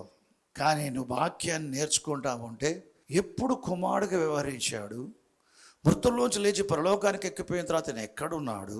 తండ్రి సింహాసనంలో ఉన్నాడు. రెండవసారి వచ్చినప్పుడు ఎట్లా వస్తాడు? మనిషి కుమారుడు తనకును తన తండ్రి కలిగిన మహిమ గలవాడి మరలా వచ్చినప్పుడు తండ్రి సింహాసనంలో కూర్చున్నాడు, తండ్రి మహిమలో ఉన్నాడు, తండ్రి మహిమతో తిరిగి రాబోతున్నాడు. అంటే ఇప్పుడు తండ్రి స్థానంలో ఉన్నాడంటే అర్థం దేవుని స్థానంలో ఉన్నాడు. యేసు పరలోకమందు దేవుడని భావించి కుమారి పరిధిలో లేనివి యేసుక్రీస్తు పరలోక దేవుడుగా ఎరిగి ఆయన ఎవరోను ఎరిగి భూమి మీద ఆదాం ప్లేస్లో వచ్చి దేవుని కుమారుడు అనబడ్డాడు. కానీ ఆయన పరలోకములో దేవుని స్థానంలో ఉన్నాడు. ఆయన పరమందు ఆరాధించబడే దేవుడు. ఆయన ఏం అడిగినా దేవుడు మన మనవి ఆలకిస్తాడు. యేసుక్రీస్తు పరలోకమందు దేవుడై ఉన్నాడు, తండ్రి అయి ఉన్నాడు అని చెప్పి ప్రభువునకు మించిన కుమారుడుగా ఎరిగి నువ్వు అడిగే వాటికంటే హెచ్చైని నువ్వు అడగొచ్చు. హెచ్చైని నువ్వు అడగొచ్చు. నన్ను అడుగుచున్న వాడెవడో నువ్వు ఎరిగి ఉంటే ఆయన నువ్వు అడుగుదు, ఆయనకు జీవజలం ఇచ్చును. దేవుని స్తోత్రం. ఆయన యూదుడుగా ఎరుగుదువా, ఆయన ప్రవక్తగా ఎరుగుదువా, ప్రవక్త ఫలం ఉంటుంది. అపోస్తుడుగా ఎరుగుదువా, అపోస్తు ఫలం ఉంటుంది. ఒక దైవజనుడిగా ఎరుగుదువా, దైవజనుడి ఫలం ఉంటుంది. దైవజనుని ఎలీషా దగ్గరికి వచ్చి అడిగితే చేసి పెట్టాడు. ఏలీ దగ్గరికి వచ్చి అడిగితే చేసి పెట్టాడు. మోషే దగ్గరికి అడిగితే చేసి పెట్టాడు. పౌలు దగ్గరికి వస్తే చేసి పెట్టాడు. పేతురు దగ్గరికి వస్తే చేసి పెట్టాడు. దైవజనుల దగ్గరికి వస్తే చేసి పెట్టారు. దైవజనులు అన్నీ చేయలేరు. దైవజనులు అన్నీ చేసి పెట్టలేరు, పరిమితి ఉంది. దేవుని కుమారుడు అన్నీ చేసి పెడతాడు, కొన్ని తప్ప. యేసు దేవుడుగా అన్నీ చేయగలడు. యేసు దేవుడుగా అన్నీ చేయగలడు, అన్నీ చేయగలడు, అన్నీ చేయగలడు, అన్నీ చేయగలడు. నిన్ను అడుగుచున్నవాడు ఎవరో నీకు తెలుసుంటే నువ్వు ఆయన అడుగుదు. ఆయన నీకు జీవజలం ఇచ్చును, నిత్య జీవం ఇచ్చును. యేసు ప్రభువును నువ్వు ఏ విధంగా తెలుసుకుంటున్నావు? ఎందుకు నేను అప్పుడప్పుడు దేవుని గురించి ఎక్కువ మాట్లాడతా. దేవుని గురించి మాట్లాడటంలో ఉన్న మాధుర్యం దేంట్లో లేదు. దేవుని గురించి జ్ఞానం అది. యేసు ప్రభువును సరిగా అర్థం చేసుకోలేం. దేవుని కుమారుని గురించి జ్ఞానం అంటాడు. ఆయన ఎవరో ఆయన తండ్రి తప్ప ఎవరో తెలియదు. తండ్రి ఎవరో కుమారుడు తప్ప ఎవరు తెలియదు. కుమారుడు బయలుపరుచు తప్ప తండ్రి ఎవరో ఎవడు తెలియదు. దేవునికి స్తోత్రం, దేవుని గాక. హల్లెలూయా. చూడండి, యేసు ప్రభు మృతుల్లోంచి లేచి పరలోకానికి ఎక్కిపోయినప్పుడు ఏ సింహాసనం అందు ఆశుడై ఉన్నాడో ఈ లోకానికి రాగమనపు అదే సింహాసనం అదే మహిమలో ఉన్నాడు. అదే మహిమతో ఆయన రెండవసారి రాబోతున్నాడు. దేవునికి స్తోత్రం. కాబట్టి ఆయన సన్నిధికి, ఆయన ఉగ్రతకు మమ్మల్ని మరుగు చేయడని భూరాజులు సహితం, సైన్యాధిపతులు సహితం, ధనికులు సహితం వీరందరూ కూడా దేవునికి స్తోత్రం, దేవుని గాక. కాబట్టి యెషయా చెప్పినట్టుగా పరలోకంలో దేవుడు కన్య గర్భాన మనకు తోడుగా ఉండడానికి వచ్చిన మనిషి రూపంలో ఉన్నాడు. దేవుడు మనకు తోడని అర్థం ఇచ్చే పేరు ఇమ్మానుయేలు. కానీ దేవుని సేవకుడు మనకు తోడు అని అర్థం కాదు. దేవదూత మనకు తోడని అర్థం కాదు. దైవజనుడు మనకు తోడని అర్థం కాదు. దేవుని కుమారుడు మనకు తోడని అర్థం కాదు. మనిషి కుమారుడు మనకు తోడని అర్థం కాదు. గొర్రె పిల్ల మనకు తోడని అర్థం కాదు. సింహం మనకు తోడని అర్థం కాదు. దేవునికి స్తోత్రం. దేవుడు మనకు తోడు. చప్పలు కొట్టండి. హల్లెలూయా. స్టెఫెను చూసిన దర్శనంలో దేవుని మహిమను ఆయన కుడిపార్శ్వన నిలిచి ఉన్న మనిషి కుమారుడు చూచితిరి అన్నాడు. కింద మూల భాషల్లో ఏముందో చూడండి. అపోస్తలుల కార్యములు 7వ అధ్యాయము 55వ వచనం చూద్దాం. అయితే అతడు పరిశుద్ధాత్మతో నిండుకున్నవాడై, స్టెఫెను పరిశుద్ధాత్మతో నిండుకున్నవాడై ఆయనకు సభకి ఎడబడ్డాడు. అధికారులు, ప్రజలు ఉన్నారు అక్కడ. ఆయన మీద నేరారోపణ చేసేవారు. వారి మధ్య పెద్ద ప్రసంగం చేశాడు. 2000 సంవత్సరాల చరిత్ర. చివరికి యేసు ప్రభువు సాక్ష్యమిస్తున్నాడో దాని నిమిత్తమే ఆయన విచారణలోకి తీసుకుని వస్తే ఆ యేసు ప్రభు గురించి సాక్ష్యం ఇచ్చి హతసాక్షి అయ్యాడు. అతడు పరిశుద్ధాత్మ నిండుకున్న వాడై ఆకాశ వైపు, పరలోక వైపు తెరచుచి దేవుని మహిమను, ఏంటది? దేవుని మహిమను, యేసు దేవుని కుడి పార్శ్వమందు నిలిచి ఉంటను చూచి, దేవుని మహిమను చూశాడు. యేసు దేవుని కుడి పార్శ్వమందు నిలిచి ఉంటను చూచి. ఏం చూశాడు ఇక్కడ? రెండు విషయాలు. ఒకటి, దేవుని మహిమను చూశాడు పరలోకంలో. యేసు దేవుని కుడి పార్శ్వమందు నిలుచుంటూ చూశాడు. ఆకాశం తెరవబట్టయు మనిషి కుమారుడు దేవుని కుడి నిలుచుట చూచున్నా అని చెప్పాను. ఇది మరొక తెలుగు బైబిల్లో 3 రకాలు ఉన్నాయి. దాదాపు ఒకటే తీరు ఉంటాయి. కొన్ని మూల భాషల్లో ఇంకో తెలుగు బైబిల్ ప్రేమ సందేశం న్యూ టెస్ట్మెంట్ ఉంటుంది. అది ఫుల్ బైబిల్ ఉంటుంది, కింద రెఫరెన్స్లు ఉంటాయి. ఈ మూల భాషల అర్థాలు రాసేటప్పుడు దేవుని మహిమను అన్న కాడ మహాత్యమును అని రాశాడు. ఏం రాశాడు? మహాత్యమును. అదేవిధంగా పేతురు, యోహాను, యాకోబులను యేసుప్రభు ఎత్తైన పర్వతం తీసుకొని పోయి ఆయన వారి ఎదుట రూపాంతరం పొందుకున్నప్పుడు మహిమలో మోషే ఏలీయాగా పడ్డారు. మహిమతో యేసుప్రభు కనబడ్డాడు, మహిమలో మోషే ఏలీయాలు కనబడ్డారు. దేవుని రాజ్యం బలముగా వచ్చిన చూచి వరకు మీలో మరణం పొందరు కొందరు అని చెప్పిన 6 దినాలకు ఎత్తైన పర్వతం మీదకి వీరు ముగ్గురు తీసుకుని పోయి వారి ఎదుట రూపాంతరం పొందారు. ఆ దర్శనాన్ని చూసిన వారిలో పేతురు, యోహాను, యాకోబు ముగ్గురు ఉన్నారు. తర్వాత మేఘం వారిపై దిగిరాక వారు బోర్ల పడ్డారు.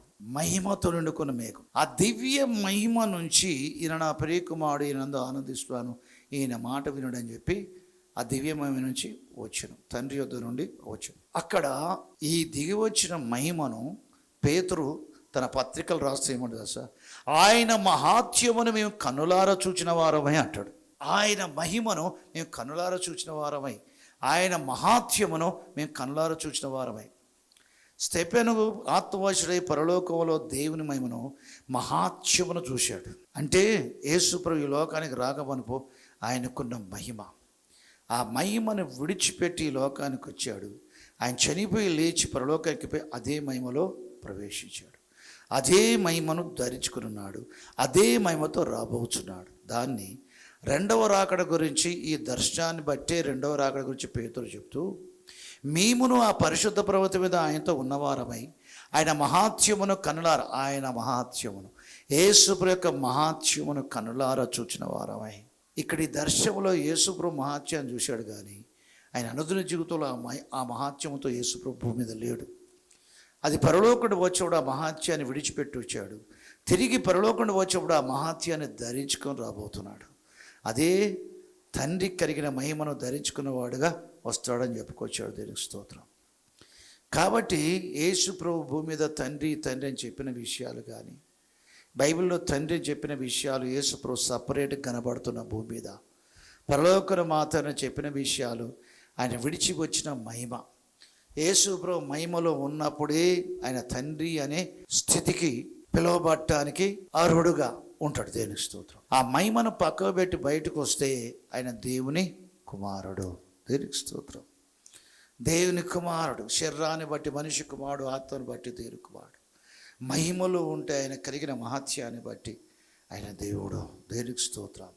కాబట్టి యేసు ప్రభు ఆ తేజస్సులో నుంచి వచ్చాడు, ఆ మహిమలో నుంచి వచ్చాడు, ఆ వెలుగులో నుంచి వచ్చాడు. దేవుడు వెలుగై ఉన్నాడు, వెలుగులో ఉన్నాడు, వెలుగులో ఉన్నాడు. దేవునికి స్తోత్రం. ఆ వెలుగులో నుంచి వచ్చాడు. దీన్ని సమీపింపరాని తేజస్సులో ఉన్నాడు, ఆ తేజస్సులో నుంచి వచ్చాడు. మహాత్యములో ఉన్నాడు, ఆ మహాత్యంలోంచి వచ్చాడు. మహిమలో ఉన్నాడు, ఆ మహిమలో నుంచి వచ్చాడు. జ్యోతిలో ఉన్నాడు, ఆ జ్యోతిలోంచి వచ్చాడు. అందుకని జ్యోతిర్మయుడు అని యాకోబు అన్నాడు. చూడండి, ఆయన మృతుల్లోంచి లేచిపోయిన తర్వాత ఎక్కడికి పోయాడు? అదే తేజోమయుడయ్యాడు. మొదటి తిమోతి పత్రిక 6వ అధ్యాయం 16వ వచనం చూడండి. సమీపింపరాని తేజస్సులో ఆయన మాత్రమే నివసించుచు అమరత్వం గలవాడై ఉన్నాడు. ఆయన ఏ మనుషుడు సమీపించడానికి వీలు లేని తేజస్సులో, తేజములో నివసిస్తున్నాడు. అక్కడ నుండి యేసు ప్రభు భూమి మీదకి వచ్చాడు. వచ్చి ఆయన అది వదిలిపెట్టి వచ్చాడు. చనిపోయి లేచిన తర్వాత ఏం జరిగిందో చూద్దాం. అదే తిమోతి పత్రిక 3వ అధ్యాయం 16వ వచనం. నిరాక్షేపముగా దైవభక్తిని గూర్చే మర్మం గొప్పదై ఉన్నది. మహిమలో ఉండటం, మహిమను విడిచిపెట్టి రావటం. మహిమను విడిచిపెట్టి వచ్చేటప్పుడు కుమారుడు అనబడ్డాడు, మహిమలో ఉన్నప్పుడు దేవుడు అనబడ్డాడు. దేవునికి స్తోత్రం. నిరాక్షేపముగా దైవభక్తిని గూర్చే మర్మము గొప్పదై ఉన్నది. ఆయన సశరీరుడుగా ప్రత్యక్షుడయ్యాను. ఇంగ్లీష్ బైబిల్లో కేజేవి ఆర్ ఎన్కేజీవి, ఈ 2 వెర్షన్లో ఒక వెర్షన్లో దేవుడు శరీరముతో ప్రత్యక్షమైనటాడు. దేవుడు, గాడ్ అనే పదం రాశాడు. God manifested in the flesh అని ఉంటుంది. దేనికి స్తోత్రం. నిరాక్షేపముగా దైవభక్తిని గురించి మర్మం గొప్పదైనది.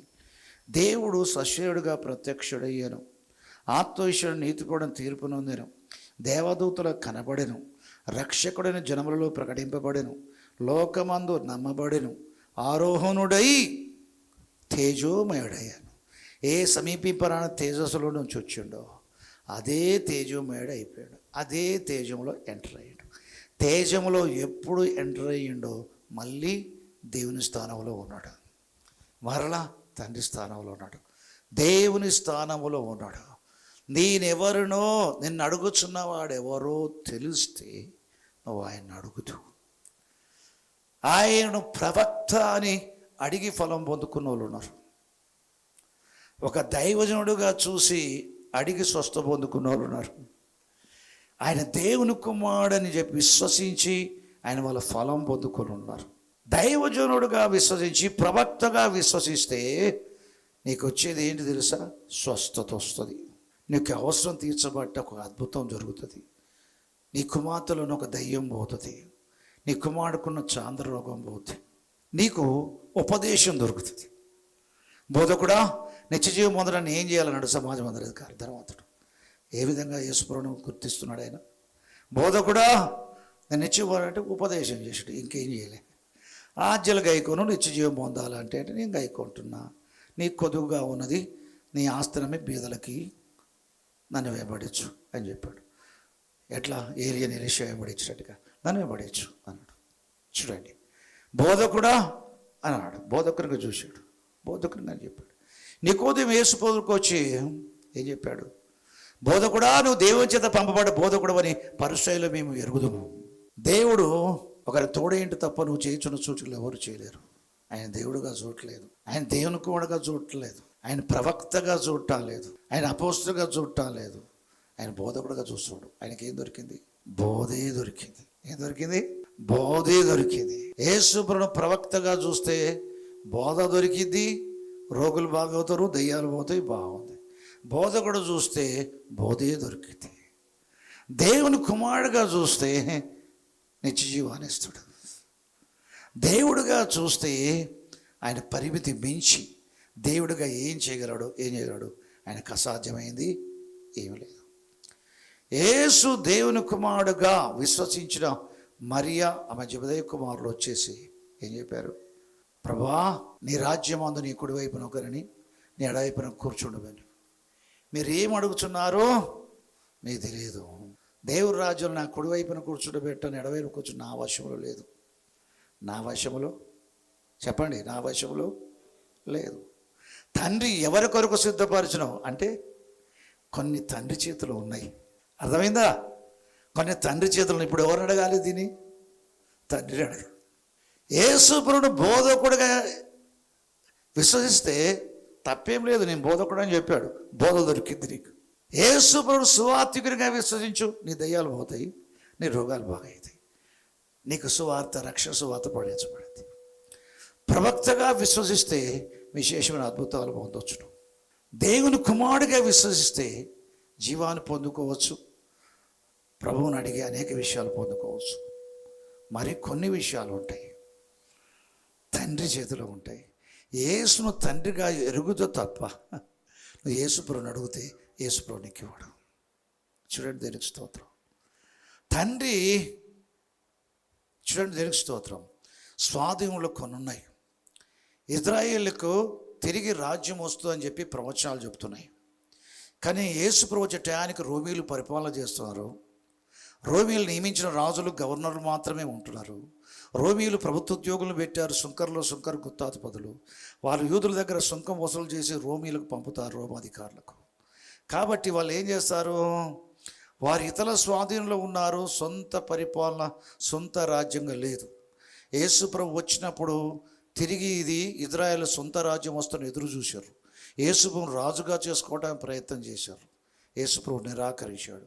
యేసుప్రభు చనిపోయి లేచి పరలోకానికి ఎక్కిపోయే వనుపు ఇస్కరియోతు ఉరిపెట్టుకొని చచ్చిపోయి ఉండగా 11 మంది శిష్యులు యేసుప్రభుని కలుసుకొని, ప్రభువా ఈ కాలమందు ఇజ్రాయేలుకు రాజ్యమును మరలా అనుగ్రహించదవా? సొంతగా ఇజ్రాయేల్ దేశానికి ప్రభుత్వమును పరిపాలకుల్ని ఇస్తావా? మా సొంత దేశమును మేము పరిపాలించుకోవడానికి మా సొంత ప్రభుత్వం మాకు ఇస్తావా? భారతదేశాన్ని బ్రిటిషర్లు పరిపాలించినట్టుగా, అమెరికాలో సౌత్ ఆఫ్రికాను పరిపాలించినట్టుగా, స్వాతంత్రం వచ్చినట్టుగా మాకు స్వాతంత్రాన్ని ఇచ్చి మా దేశాన్ని మేము పరిపాలించుకున్నట్టుగా ఇజ్రాయేల్ రాజ్యాన్ని మాకు తిరిగి అనుగ్రహిస్తావా అని అడిగారు. అప్పుడు యేసుప్రభు చెప్పాడు, కాలాలు సమయాలు తెలుసుకోవడం మీ పని కాదు. ఇజ్రాయేల్కి రాజ్యం వచ్చేది ఒకటి ఉంది, కానీ ఈ టైం కాదు. కాలాలు సమయాలు తండ్రి తన స్వాధీనంలో ఉంచుకున్నాడు. ఎవరి స్వాధీనంలో ఉన్నాయి? అది తండ్రి స్వాధీనంలో కొన్ని ఉన్నాయి. కాలములు సమయములు తండ్రి తన స్వాధీనంలో ఉంచుకొని ఉన్నాడు. అది తెలుసుకోవడం మీ పని కాదు. పరిశుద్ధాలు పొందండి, భూదిగంతలో సాక్షులుగా ఉంటారు. స్పిరిచువల్ కింగ్డమ్ ఇక్కడ వరకే కాదు, హోల్ వరల్డ్. పరిశాపం యెరూషలేము వరకు, భూదిగంతల వరకు నాకు సాక్షులుగా ఉంటారు. ఈ లోక రాజ్యాలు దేవుని రాజ్యం అగటానికి అంతకంటే గొప్పది ఇది. ఇజ్రాయేలు భౌతిక రాజ్యం మరలా మీకు ఇయ్యడానికి ఆ కాలం, ఆ సమయం నా చేతిలో లేదు. తండ్రి కాలాలు సమయాలు తన చేతిలో ఉంచుకున్నాడు. తండ్రిగా కొన్ని ఆయన స్వాధీనంలో ఉన్నాయి. యేసు ప్రభు మత్తయి సువార్త 24వ అధ్యాయంలో తన రాకడ గురించి మాట్లాడుతూ, నీ రాకడ ఎప్పుడు, యుగ సమాప్తి ఎప్పుడు అన్నప్పుడు యేసు ప్రభు మాట్లాడుతూ ఏం చెప్పాడు? ఆ దినం, మనిషి కుమారు రాకడ దినము ఎవరికి తెలియదు, ఆ గడియ ఎవరికి తెలియదు, ఆ దినం ఎవరికి తెలియదు. కనుక మీరు మెలకుగా ఉండండి, సిద్ధంగా ఉండండి, జాగ్రత్తగా ఉండండి అని చెప్పాడు. అని చెప్తూ ఆ గడియ, ఆ దినం ఎవరు తెలియదు, తండ్రి మాత్రమే ఎరుగను. కుమారుడైనను దేవదూతలైనను ఏ మనుషుడైనను ఎరగాడు. ఎవరికి తెలుసట? యేసుప్రభు రాకడ దినం ఎవరికి తెలుసు? ఒకే ఒక్క వ్యక్తికి తెలుసు. ఎవరైనా? తండ్రికి తెలుసట. ఇజ్రాయేలుకు 1948వ సంవత్సరము ఏప్రిల్ 6 మేలో వారికి స్వాతంత్రం వచ్చి సొంత దేశంగా ఏర్పడుతున్న సంగతి తండ్రికి మాత్రం తెలుసు, కుమారుడికి తెలియదు. కుమారుడు రాకడ దినం కుమారుడికి తెలియదు. ఇజ్రాయేలుకు మరలా భౌతిక రాజ్యం అనుగ్రహించబడ్డ కుమారుడికి తెలియదు, తండ్రికి తెలుసు. దేవుని రాజ్యములో ఏ కుమారుడు యొక్క కుడిపార్శ్వన ఎడపార్శ్వన కూర్చునిచ్చుట కుమారుని చేతిలో స్వాధీనం లేదు. తండ్రి తన స్వాధీనం అందించుకొని ఉన్నాడు. దేవునికి స్తోత్రం. ఇట్లాంటి కొన్ని తండ్రి స్వాధీనంలో ఉన్నాయి. ఏమున్నాయి? తండ్రి స్వాధీనంలో ఉన్నవి యేసు దేవుని కుమారుని విశ్వసించి అడుగుతే అవి నీకు అనుగ్రహించబడవు. విచిత్రంగా ఉంది కదా. యేసు ప్రభువుని అడిగి ఇజ్రాయేల్ రాజ్యాన్ని పొందుకోలేకపోయారు. యేసు ప్రభువుని అడిగి కుడివైపున ఎడవైపున కూర్చోబెట్టి పొందుకోలేకపోయారు. యేసు ప్రభువుని రాకడ సూచన అడిగి ఆ రాకడ దినాన్ని శిష్యులు పొందుకోలేకపోయారు. అపోస్తలుల శిష్యులు ఒలివకొండ మీద నీ రాకడ సూచన ఏంటి, నీ రాకడేంటి అని అడిగితే సూచనలు చెప్పాడు. ముందు జరిగేటి అన్ని సూచనలు చెప్పాడు. కానీ ఆ దినం నాకు కూడా తెలియదు, నా చేతులు లేదు, నా కుడివైపు ఎడవైపున కూర్చుని. ఇజ్రాయేల్ భౌతిక రాజ్యం ఎప్పుడు వస్తుందో ఆ కాలం సమయం నాకు తెలియదు అన్నాడు. చూడండి, దేనికి స్తోత్రం. హల్లెలూయా. నిన్ను అడుగుచున్నవాడు ఎవరో నీకు తెలుసుంటే ఆయన అడుగుతావు. బోధకుడు అని తెలుసా, నీకు ఉపదేశం చేస్తాడు. సువార్తికుడు అని తెలుసా, నీ దెయ్యాన్ని ఎలగొట్టి నీ రోగులు బాగా చేస్తాడు, సువార్త పడేస్తాడు. ఆయన ప్రవక్త అని తెలుసా, నీ జీవితంలో సమస్యలు పరిష్కరించడానికి హెచ్చైన అద్భుతాలతో, రివలేషన్స్తో నీ జీవితానికి ఉపయోగపడుతాడు. దేవునికి స్తోత్రం. దేవుని కుమారుడైన క్రీస్తు అని తెలుసా, ఆయనలోని విశ్వాసం వల్ల నువ్వు ఆత్మరక్షణ పొందొచ్చు. దేవునికి స్తోత్రం. యేసు దేవుని కుమారుని విశ్వసించేవాడు నిత్య జీవం గలవాడు. ఇది బోధకు నుంచి రాదు, యూదు నుంచి రాదు, ప్రవక్త నుంచి రాదు. నువ్వు ఏ విధంగా విశ్వసిస్తావో అంత ఫలమే పొందుతావు, అంత ఆన్సరే పొందుతావు. యేసు దేవుని కుమారుని విశ్వసిస్తే నిత్య జీవం పొందుతావు. అనేక విషయాలు ఆయన నుంచి పొందుకోవచ్చు. మృతులోంచి లేచిన యేసుక్రీస్తు పరలోక బంధు తండ్రి స్థానంలో కూర్చున్నాడు, దేవుని స్థానంలో ఉన్నాడు. ఆయన దేవుడు, ఆయన తండ్రి, నిత్యుడగు తండ్రి, ఆయన దేవుడు అని చెప్పి దేవుడికి అసాధ్యమైనది ఏదైనా ఉన్నదా? యెహోవాకు అసాధ్యమైనది ఏదైనా కలదా? దేవునికి అసాధ్యమైనది ఏదైనా కలదా? ఆయనకు అసాధ్యమైనది ఏది లేదు, అసాధ్యమైనది ఏమి లేదు, ఏమి లేదు, ఏమి లేదు, ఏమి లేదు. యేసు ప్రభుడు బోధకుడుగా నమ్మడం సాధ్యమైతే నీకు బోధ దొరికింది. యేసు ప్రవక్త అని చెప్పి నమ్మడం నీకు సాధ్యమైతే నీకు రివలేషన్ దొరుకుతాయి, నీ జీవితంలో అద్భుతాలు జరిగి మేలు పోతావు. కానీ నిత్య జీవం దొరకదు వీళ్ళతోటి. యేసు సువార్తికుడు అని అంటే నీకు సువార్త ప్రకటిస్తాడు, దయ్యాలను కొట్టి రోజులు బాగా చేస్తాడు. యేసు నన్ను ప్రేమించి నా కొరకు చనిపోయి మృతుల్లో తిరిగి లేచిన దేవుని కుమారుడు క్రీస్తు అని విశ్వసిస్తే నీ పాపాలు క్షమించబడి నీ ఆత్మ రక్షణ పొందుతుంది. మంచిది. ఆయన అడగటం వల్ల అనేక విషయాలు నువ్వు పొందుకోవచ్చు. దేవుని కుమారుడు యేసు ప్రభువా అని. కానీ ఆయన తండ్రి స్థానంలో ఉన్నాడు, తండ్రి స్థానంలో ఉన్నాడు. ఆయన కుమారుడుగా యేసు రాకడ దినం కుమారుడుగా తెలియదు.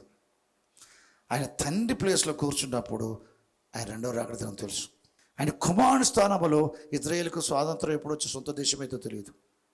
ఆయన తండ్రి స్వాలనప్పుడు ఆ కాలం సమయం ఆయనకు తెలుసు. కుమారుని స్థానంలో ఆయన కుడివైపున ఎడవైపున కూర్చోబెట్టుట కుమారుని స్వాధీనం లేదు. ఆయన తండ్రి స్థానంలో ఆయన కుడివైపున ఎడవైపున ఎవరు కూర్చోబెట్టుకోవాలో ఆయన స్వాధీనంలో ఉంది. దేవుని స్తోత్రం కలుగాక. యేసు ప్రభువే కుమారుని పరిధిలో ఏమి చేస్తాడు, తండ్రి పరిధిలో ఏం చేస్తాడు, ఇప్పుడు ఎవరి స్థానంలో ఆయన ఉన్నాడు. దేవునికి స్తోత్రం. యోసేపు అన్నాడు, యాకోబు చచ్చిపోయిన తర్వాత అన్నదమ్ములు వారి కుటుంబాలు భయపడి వణుకుతూ వచ్చి సాగిలిపడి నమస్కారం చేసి, మన తండ్రి బతుకున్నప్పుడు మా మీద పగ తీసుకోవద్దని చెప్పిండు, మాకు హాని చేయొద్దని చెప్పాడని ఏడుస్తే ఈయన ఏడుస్తాడు. నేను దేవుని స్థానంలో ఉన్నానా, మీకు హాని చేయడానికి నేను ఎవరిని, నేను దేవుని స్థానంలో ఉన్నానని ఈయన ఏడుస్తాడు. లేదు, నేను మిమ్మల్ని మీ పిల్లల్ని పోషిస్తా అని చెప్పాడు. మిమ్మల్ని మీ పిల్లల్ని పోషిస్తా, నేను దేవుని స్థానం లేను అన్నాడు. చూడండి, యాకోబు మొదటి భార్య లేయాకు పిల్లలు పుడుతూ ఉన్నారు. రాహేలుకు పిల్లలు పుట్టాలేదు, లేయా చెల్లెకి. యాకోబుకి రెండో భార్య రాహేలు, లేయా చెల్లెలు. ఆమె ద్వేషించటమేమో లేయాను ద్వేషిస్తున్నాడు, ప్రేమించటమేమో రాహేలు ప్రేమిస్తున్నాడు. యాకోబు ప్రేమించే రాహేలుకి పిల్లలు పుడతలేరు, ద్వేషించబడుతున్న లేయకు పిల్లలు పుడుతున్నారు. ఈమెకు డౌట్ వచ్చింది, నిజంగా నన్ను ప్రేమిస్తుండా ద్వేషిస్తుండా? ద్వేషించినట్టుగా మా అక్క మీద ద్వేషించి ఆడుతున్నా కానీ ఆమెనే ప్రేమించినట్టుగా కనబడుతూ ఉంది. పిల్లలు ఆమెకు పుడుతున్నారు అంటే ఆమెనే ప్రేమించినట్టు లెక్క, నాకు పిల్లలు పుట్టడం లేదంటే నన్ను ద్వేషించడం లెక్క. పైకేమో నన్ను ప్రేమించినట్టుంది, పైకేమో ఆమెను ద్వేషించినట్టుంది. అసలు చూస్తే ఆమెనే ప్రేమిస్తే పిల్లలు పుట్టినట్టుంది, అసలు చూస్తే నా పిల్లలు పుట్టాలంటే నన్ను ప్రేమించట్లేదు అని అనుమానం వచ్చి భర్త దగ్గర పోయి గొడవ పెట్టుకుంటుంది. మా అక్కకే పిల్లలు ఇస్తున్నావు, ఒక్కరెమ్మడి పిల్లలు ఇస్తున్నావు, నాకు పిల్లల్ని ఇయ్యవా, మర్యాదగా నాకు పిల్లలు ఇస్తావా ఇయ్యవా అని గొడవ పెట్టుకుంది. యాకోబు కోపం వచ్చింది. యాకోబు ఏంటంటే స్పిరిచువల్ మ్యాన్, ఆయన అండర్స్టాండింగ్ వేరు, ఆయన ఆలోచన విధానం వేరు, ఈమె ఆలోచన విధానం వేరు. ఆమె అనుకుంటుంది పెళ్ళైపోయింది, ప్రేమిస్తే పిల్లలు పుడతారు. చాలామంది అనుకుంటుంటారు కాదు, పెళ్ళైనంత మాత్రాన, నీ భర్త నిన్ను ప్రేమించినంత మాత్రాన, నీ భర్తను ప్రేమించిన మాత్రాన పిల్లలు పుట్టాలని ఏమీ లేదు. ఈమె అనుకుంటుంది రాహేలు అట్లా, కల్లే అట్లా అనుకోవట్లే. ప్రార్థన పరురాలు, ఆమె జబ్బు కండ్లదైనా ద్వేషింపబడుతున్న దేవుని ఎరిగిన స్త్రీ అసాధ్యమైన వాడు సాధ్యం చేసుకుంటుంది. గర్భం ఉడికిపోయినాక కూడా, దాసనిచ్చినాక కూడా ఏం చేసింది సార్, ప్రార్థించి ఉడికిపోయిన గర్భం లేయ తిరిగి పిల్లలుగా అంటట్టు చేసుకుంది. ఇప్పుడు ఆలోచన వచ్చింది రాయలకి, ఏమొచ్చింది తెలుసా, గర్భం ఉడిపోయిన మా అక్కకు మళ్ళీ పిల్లలు పుడుతున్నారు దేవుని అడగటం వల్లనే. కాబట్టి భర్తలో ఏమీ లేదు, భార్యలో ఏమీ లేదు, ప్రేమించడంలో ఏమీ లేదు, గర్భఫలం ఇచ్చే దేవుళ్ళనే ఉంది, ఆయన్ని అడగాలంతే. దేవుణ్ణి అడిగి యోసేపును పొందుకుంది, దేవుణ్ణి అడిగి బెన్యామీని పొందుకుంది. దేవుణ్ణి అడిగింది రాహేలు, అడిగేంతవరకు పొందుకోవాలి. అయితే గమనించండి, ఒకటి మొట్టమొదటి ఈ సత్యం తెలియనప్పుడు యాకోబుతో గొడవ పెట్టుకొని, మా అక్కకే పిల్లల్ని ఇస్తూ నాకు పిల్లల్ని ఇట్లే, మర్యాదగా నాకు పిల్లల్ని ఇస్తావయ్యేవా అని గొడవ చెట్టు పట్టుకుందేమో. ఇట్లా కొందరు పట్టుకుంటారు కదా భార్యలు, ఎవరు లేకపోతే ఇంట్లో కొడతారు భార్యలు భర్తల్ని.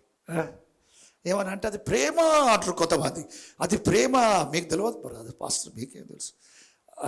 దేవునికి స్తోత్రం, అది ప్రేమ. భర్తను భార్యను కొట్టుడేమో అది పురుష అహంకారం, భార్య భర్తను కొడితే ప్రేమ. దేవునికి స్తోత్రం. అంతేనా చిన్నవారు, అన్నీ అయిపోయినాయి ఇప్పుడు దేవునికి స్తోత్రం, హల్లెలూయా. మంచి దేవునికి స్తోత్రం. గొడవ పెట్టుకుంటుంది, మర్యాద నాకు పిల్లలు ఇస్తావా లేదా, నాకు కుమారుని ఇస్తావా లేదంటే యాకోబు కోపం మండింది, కోపడి, నీకు సంతానం ఇవ్వని దేవుని స్థానంలో నేనున్నానా? యాకోబు దేవుని స్థానంలో ఉంటే పిల్లలు ఇచ్చాడట, దేవుని స్థానంలో లేడు. యోసేపు తన అన్నదమ్ములకు వారి కుటుంబాలు హాని చేయడానికి నేను దేవుని స్థానం లేను, దేవుని స్థానంలో ఉంటే హాని చేయగలడట.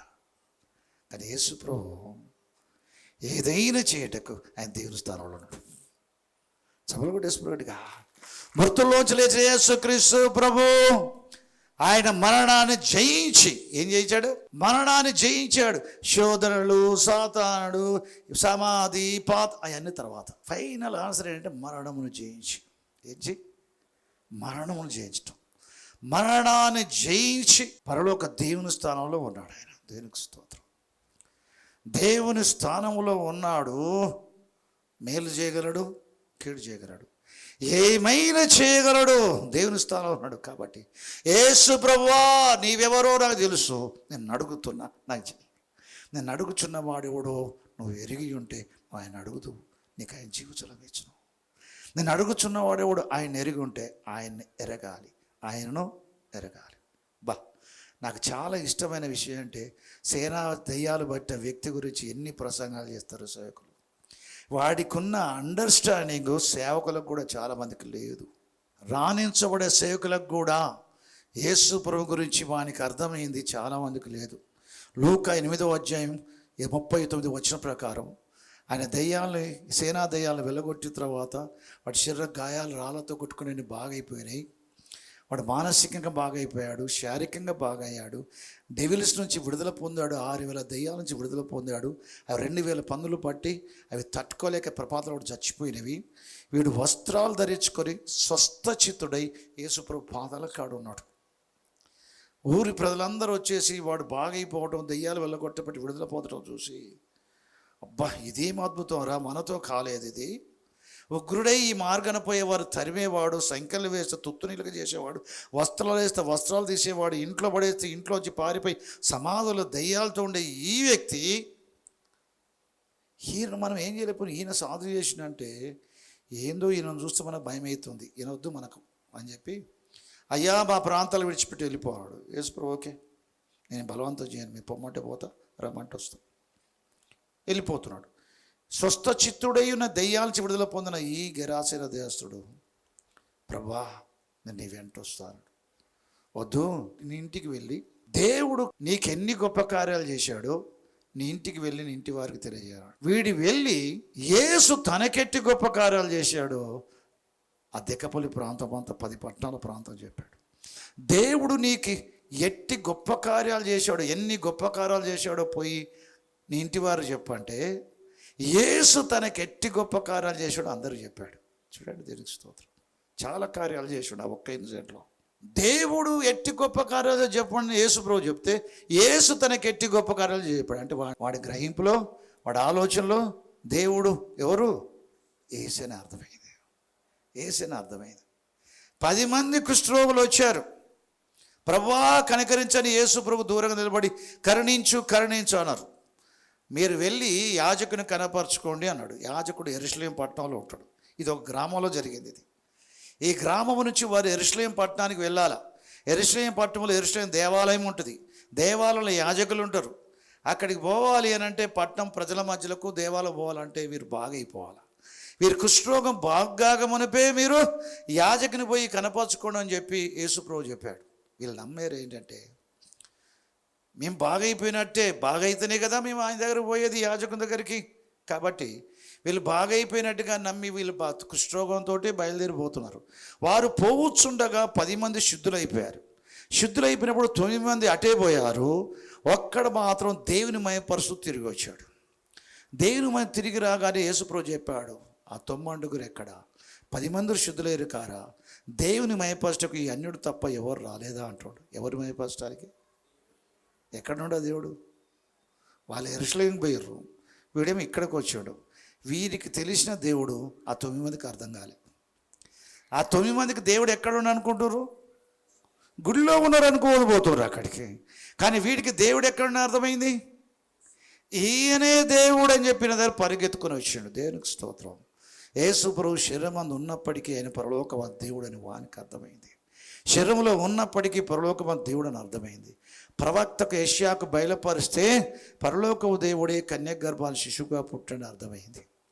చూడండి దేవునికి స్తోత్రం. యేసుక్రీస్తు ప్రభు గురించి ఆయన ఎవరు నువ్వేమనుకుంటున్నావు? ఆయన ఎరిగిన దాన్ని బట్టే నువ్వు అడుగుతావు. ఆయన ఎరిగిన దాన్ని బట్టే నీకు అడిగిన దానికి ఫలం ఉంటుంది. దేవునికి స్తోత్రం.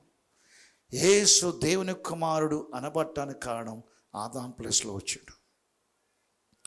కానీ ఆయన పరలోకములో దేవుని కుమారుడు కాదు, దేవుడు. ఆయన మహిమలో దేవుడు. ఆయన మహాత్యమును మేము కన్నులారా చూచిన వారమై ఎత్తైన పర్వతం మీద ఆ మహాత్యమును పరలోకంలో వదిలిపెట్టి వచ్చాడు. వాళ్ళకు తెలియజేయటానికి, ఒరిజినల్గా నేనేంటో తెలియజేయడానికి ఎత్తైన పర్వతం తీసుకుని పోయాడు. నా సెకండ్ కమింగ్ కూడా ఇట్లా ఉంటుందని చెప్పాడు. కాబట్టి మనిషి కుమారుడు మృతులోంచి లేచేంత వరకు ఎవరితో చెప్పవద్దు. ఇది సెకండ్ కమింగ్ విజన్, దర్శనం. నేను ఇంకా మొదటి రాకడలో ప్రాణం పెట్టి లేవాల్సిందే చేయలే. కాబట్టి రెండవ రాకడ గురించి మాట్లాడొద్దు. యేసు ప్రభు చనిపోయి లేచిన తర్వాత ఆయన బలి అర్పణ గురించి పేతురు మాట్లాడుతూ రెండవ రాకడ గురించి మాట్లాడాడు. యేసు ప్రభు రెండవ రాకడ గురించి మాట్లాడటానికి పేతురుకు ఆధారం ఏంటంటే, ఆ పరిశుద్ధ పర్వతం మీద ఆయనతో కూడా మేము ఉన్నవారమై ఆయన మహాత్యమును కళ్ళారా చూచి ఆయన రాకడను మేము తెలుపుతుంది, ఆయన శక్తిని మేము తెలుపుతుంది. ఆయన మహాత్యమును కనులారా చూసినట్ట. ఆ మహాత్యం అక్కడ వరకే వీళ్ళు తెలుసుకోవడానికి సెకండ్ కమింగ్ అట్లుంటుందని. కానీ పరలోకంలో అదే మహాత్యంతో ఉంటాడు. ఈ లోకానికి వచ్చాడు, ఆ మహాత్యాన్ని విడిచిపెట్టి వచ్చాడు. కుమారుడు ప్లేస్ తీసుకొని వచ్చాడు. ఆదాం ప్లేస్లో వచ్చాడు. ఆదాం ప్లేస్లో వచ్చి ఆదామును బట్టి ఏ మరణం వచ్చిందో ఆ మరణాన్ని మనిషి జాతులు నిరర్ధకం చేసి, ఆదాం పాపం చేయకపోతే ఏ జీవం ఉంటుందో అదే జీవం ఆయన మృతులోంచి లేవటం వల్ల మనుషులకు జీవము పునరుద్ధారం ఇచ్చి పోయాడు. ఇప్పుడు ఆదాం ప్లేస్లో లేడు. ఆదాం ప్లేస్లో భూమి మీద 1000 ఏళ్ళ పరిపాలన అయిపోయేదాకా ఆదాం ప్లేస్లో ఉంటాడు. అంటే మళ్ళీ భూమి మీదనే. పరలోకంలో ఉంటే ఆయన దేవుని ప్లేస్లో ఉన్నాడు. భూమి మీదకి వస్తే కుమారు ప్లేస్లో ఉంటాడు. దేవునికి స్తోత్రం, దేవుని మహిమకులు కాక. ఆయన అడిగాడు దాహాన్ని. నేను అడుగుచున్నవాడెవడో తెలిస్తే, నేను అడుగుచున్నవాడెవడో తెలిస్తే, నీతో మాట్లాడుచున్నవాడెవడో తెలిస్తే ఆయన పుట్టుగుడ్డు అని చూపు దయచేసిన తర్వాత వాడిని పిలిచి అడిగితే యేసు ఆయన పాపి అంటే వీడు ఒప్పుకోలే. వాడిని వెలివేశారని తెలిసి, యూదులు వెలివేశారని తెలిసి యేసుప్రభువు ఆయన కనుగొని దేవుని కుమారుని యందు విశ్వాసం ఉంచుతున్నావా అని అడిగాడు. అయ్యా నేను విశ్వసించుటానికి ఆయన ఎవరు వీడు తెలియదు, చూపైతే పోతాడు. ఆయన ఎవరు? నువ్వు ఆయన చూచున్నావు, నేనే అన్నాడు. విశ్వసించుడు అని చెప్పి సాగిలపడి ఆయన పాదాలు మొక్కాడు. దేవునికి స్తోత్రం, దేవుని కలగాక. హల్లెలూయా. చాలామంది యూదులకి యేసు దేవుని కుమారుడు అని చెప్పబడే మాటను బట్టి వాళ్ళకి ఒక తెలుసు, ప్రవక్తల గ్రంథాన్ని బట్టి బోధించబడేది ఏంటంటే, భూమి మీద దేవుని కుమారుడు అనబడే వ్యక్తి పరలోకంలో దేవుడని తెలుసు. కాబట్టి తండ్రి నేను ఏకమై ఉన్నప్పుడు రాళ్ళెత్తారు. ఎందుకు రాళ్ళెత్తారంటే, నువ్వు మనుషుడు అయ్యండి దేవుడు అని చెప్పుకొచ్చున్నావు. దేవుని కుమారుడు అని చెప్పుకుంటే దేవుడని అర్థం యూదులకు తెలుసు. పరలోకంలో దేవుడే భూమి మీద కుమారుడు అనబడతాడని ప్రవక్తల గ్రంథాన్ని బట్టి తెలుసు. కాబట్టి వాళ్ళు యేసు దేవుని కుమారుడు అనే మాట యేసు ప్రభువు నమ్మకపోయినా, భూమి మీద దేవుని కుమారుడు అనబడే వ్యక్తి పరలోకంలో దేవుడే అన్న భావం వాళ్ళకి ఆల్రెడీ తెలుసు. కానీ ఈ యేసు దేవుని కుమారుడు అని వాళ్ళు నమ్మలే. ఈ యేసు రాబోయే క్రీస్తు, ప్రవక్తలు చెప్పిన క్రీస్తు అని నమ్మలే. అదే పాపం వాళ్ళది. ఇప్పుడు యూదుల్లో యేసు ప్రభువును నమ్మటం ప్రారంభమైంది. పాశ్చాత్య దేశాల్లో, అమెరికా దేశంతో సహా ప్రపంచంలో కొన్ని దేశాల్లో, అడ్వాన్స్ కంట్రీస్లో ఉన్న యూదులు ప్రభువును అంగీకరించడమే కాదు, మౌరీసులు వంటి వారు, సిడ్రాతు వంటి వారు, ఇంకొక ఆయన పీటరా ఆయన పేరు పొంది ఆయన వంటి వారు, ఇట్లా చాలామంది సేవకులు యూదుల్లో ఉండి దేవుడు ఏర్పరచుకొని గొప్ప సేవ చేసిన వ్యక్తులు ఉన్నారు. దేవునికి స్తోత్రం. వారు యూదులు రక్షణ పొందడానికి ఇజ్రాయేల్ దేశానికి ఆర్థిక సహకారంతో పాటు ఆర్ఫనేజ్ అని, స్కూల్స్ అని వాటికి ఫండ్స్ పంపుతూ రేజ్ చేసి వాళ్ళ గాస్పుల్ పోయేటట్టుగా ఎన్నో ఏర్పాట్లు చేసి కష్టపడ్డారు. కానీ ఇప్పుడు యూదులు భౌతికంగా జరుగుతున్న వారి ఒత్తిడులు, యుద్ధాలు ఇవన్నీ చూసి వాళ్ళకు సహకరించే క్రిస్టియన్ కంట్రీస్ ఇవన్నీ చూసి మరి ఏ కార్యాన్ని దేని బట్టో దేవుడు చివరి దినాల్లో మార్పునిస్తాడని బైబిల్ చెప్తుంది. కరుణ నిందించు ఆత్మ కుమరించబడుద్దని, విజ్ఞాపంచి ఆత్మ కుమరించబడుద్దని, పరిశుద్ధాత్మ వారి జీవితంలో పనిచేయటం వల్ల కొందరు ఇజ్రాయెల్ దేశంలో కొందరు యూదులు యేసుప్రభువు మలటం మొదలుపెట్టారు. అరబ్ దేశాలు మొదలుపెట్టి, అరబ్ దేశాలైనా ఇజ్రాయెల్ దేశమైనా మిడిల్ ఈస్ట్ కంట్రీస్లో యేసుప్రభువు మలటం జరగటం. ఇరాన్లో మంచి ఉద్యోగం ఉంది, ఇరాక్లో మంచి క్రైస్తవులు ఈస్టర్కి పెద్ద ఎత్తున వేలలో ధర్నా చేశారు, టర్కీలో కూడా. కాబట్టి సిరియాలో కూడా, చివరికి యోర్దాన్లో కూడా క్రిస్టియన్స్ అందరు కూడా రోడ్ల మీదకి వచ్చి మట్టల ఆదివారం జరిపించారు. ఈస్టర్ గంభీరంగా చేసుకున్నారు, క్రిస్మస్ గంభీరంగా చేసుకున్నారు. అరబ్ దేశాలలో ఉద్యమం వస్తుంది, అది ఇజ్రాయిల్లో కూడా ఉద్యమం స్టార్ట్ అయింది. ఎప్పుడు ఇజ్రాయేల్ ఉద్యమం స్టార్ట్ అయిద్దో మందిరం కట్టబడింది.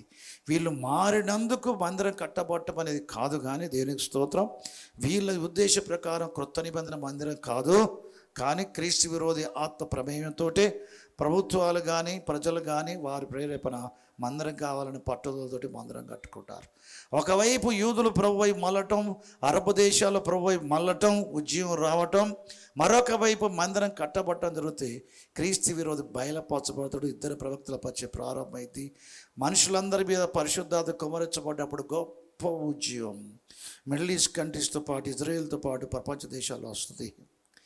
హతసాక్షులు అవటం ప్రారంభమైంది. క్రీస్తు విరోధం పరిపాలన కాలంలో ప్రపంచ మతం, one world government, antichrist government, one world religion, ఏహ్యమైన వాటికి అసమైన తల్లి అయిన మహాబబులం, దేవునికి స్తోత్రం, మహాబబులం, క్యాథలిక్లు మిగతా అన్నీ కూడా ఏకమైపోయి ఒక మతంగా మారింది.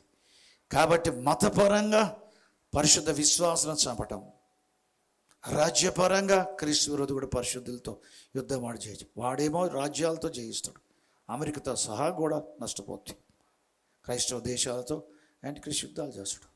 మతమేమో సంఘాల మీద పడేది, క్రీస్తు విరోధేమో పొలిటికల్గా యుద్ధాల పేరుతో క్రిస్టియన్ కంట్రీస్ ఉపయోగపడతాడు. ఈ వాతావరణం ప్రపంచమంతా ఉండటానికి ఎంతో కాలం లేదు. యేసు ప్రభు త్వరలో రాబోచున్నాడు. ఆయన ముందు జరిగే విషయాలు ఒక్క వారములో ప్రాముఖ్యమైన విషయాలు అన్నీ జరిగిపోతాయి. అనగా 7 సంవత్సరాలలో మొత్తం అన్నీ జరిగిపోతాయి. దేవాలయము, యాంటీక్రైస్ట్, ఇద్దరు ప్రవక్తలు, యేసు ప్రభు రాకడ, ఇవన్నీ కూడా ఒక్క వారం 7 సంవత్సరాల ప్రజలు జరిగిపోతాయి. ఆ దినములు ప్రారంభమయ్యే దినాలు ఉన్నవై ప్రారంభమైనవి అనుకో. ఈ రోజు కంటే నిన్నే బాగుంది. భూమి మీద మనిషిని దినములు యుద్ధ దినములు కాదా అని యోబు చెప్పినట్టుగా మనం చెప్తాం. అటువంటి దినాల్లో మనం ఉన్నాం. కాబట్టి దేనికి స్తోత్రం. త్రిత్వం పేరుతో కన్ఫ్యూజన్లో పడకుండా, యేసుప్రభు బోధకుడే, యేసుప్రభు ప్రభువే, యేసుప్రభు మనిషి కుమారుడే, యేసుప్రభు ప్రవక్తే, యేసుప్రభు దేవుని కుమారుడే, కానీ యేసుప్రభు పరలోకంలో దేవుడు. దేనికి స్తోత్రం. ఆయన దేవుడుగా ఎరిగితే అసాధ్యమైనది ఏమీ లేవు. యెహోవాకు అసాధ్యమైనది ఏమీ లేదు. నమ్ముట నీ వలన సాధ్యమైతే నమ్మవాని సమస్త సాధ్యమే. నన్ను ప్రవక్తగా నమ్ముతావా, ప్రవక్త ఫలం పొందుతావు. దేవుని కుమారుడు నమ్ముతావా, దేవుని కుమారుడు ఫలం పొందుతావు. దేవుడుగా నమ్ముతావా, దేవుని వల్లైనా ఫలం పొందుతావు. దేవునికి స్తోత్రం, దేవుని కలుగాక. హల్లెలూయా. లేచి ప్రార్థన చేసుకుందాం. పరిశుద్ధమైన తండ్రి, పలుకున మా ప్రభువా, నీకు స్తోత్ర ఘనత ప్రభావం చెల్లిస్తాం. నీ పేరు పెట్టి ప్రజలు నీ పేరు పెట్టి స్థలానికి వచ్చి నిన్ను దర్శించడానికి, నీ సహవాసానికి, నీ ముఖ దర్శనానికి, నీ నోటి మాటకు, నీ తాకిడికి, నీ చేతులతో ఆశ్రయించబడ్డానికి వచ్చిన్నావు నాయన. నీ దృష్టి మాపై నిలిపాము. నీ పరిశుద్ధాత్మ సహాయం వల్ల నిన్ను సేవించగలిగాం, ఆరాధించగలిగాం, నిన్ను మహ్యపరచగలిగాం ప్రభా. నీతో బోధించబడగలిగాం, నీ తాకిడి అనుభవించగలిగాం. మమ్మల్ని ఆశీర్వదించండి. స్తోత్రం తండ్రి. దేవా, ఈ చివరి దినాలను మనుష్య జాతులకు యుద్ధ దినాలుగా ఉంటాయి. భీమును యుద్ధ రంగంలో ఉన్నప్పటికీ, అనుదినము యుద్ధ దినాలుగా ఉన్నప్పటికీ దావీదు యుద్ధంలో జయించాడు, యెహోవా యుద్ధాలలో జయించాడు. లోకమును యేసు ప్రభువా నువ్వు జయించావు. శోధనను జయించావు, సాతాన్ని జయించావు, మనుషులను జయించావు, పాతాలను జయించావు, దయ్యములను శక్తులను జయించావు, సాతాన్ని జయించావు, మరణాన్ని జయించావు, సమాధిని జయించావు, లోకమును జయించావు ప్రభా. పరలోకము దాసుడై ఉన్నావు. నీ మూలంగా మేము జయించే వారంగా ఉంటాం ప్రభా. ఉన్నవి కానీ రాబోనవి కానీ వాటన్నిటిలోంచి మమ్మల్ని ప్రేమించి నీ ద్వారా అత్యధిక విజయం పొందబోచున్నాం, అత్యధిక విజయం పొందబోచున్నాం. అట్టి గ్రహింపుతో, అట్టి ప్రభా జయకరమైన జీవితం జీవించడానికి నీ అభిషేకాన్ని మాలో వృద్ధి పొందించు, ఆత్మాభిషేకం వృద్ధి పొందించు, పరిశుద్ధాత్మ పూర్ణంగా చేయడు ప్రభువా. కొలత లేకుండా నీ పరిశుద్ధాత్మను నింపండి ప్రభా. నీకు సమస్తమై మా ఘనత ప్రభావం చెల్లిస్తాం. ఈ మాసమంతా కృపాక్షేమం వెంట రావాలి. ఈ మాసమంతటి పరిచయం ఆశీర్వదించు.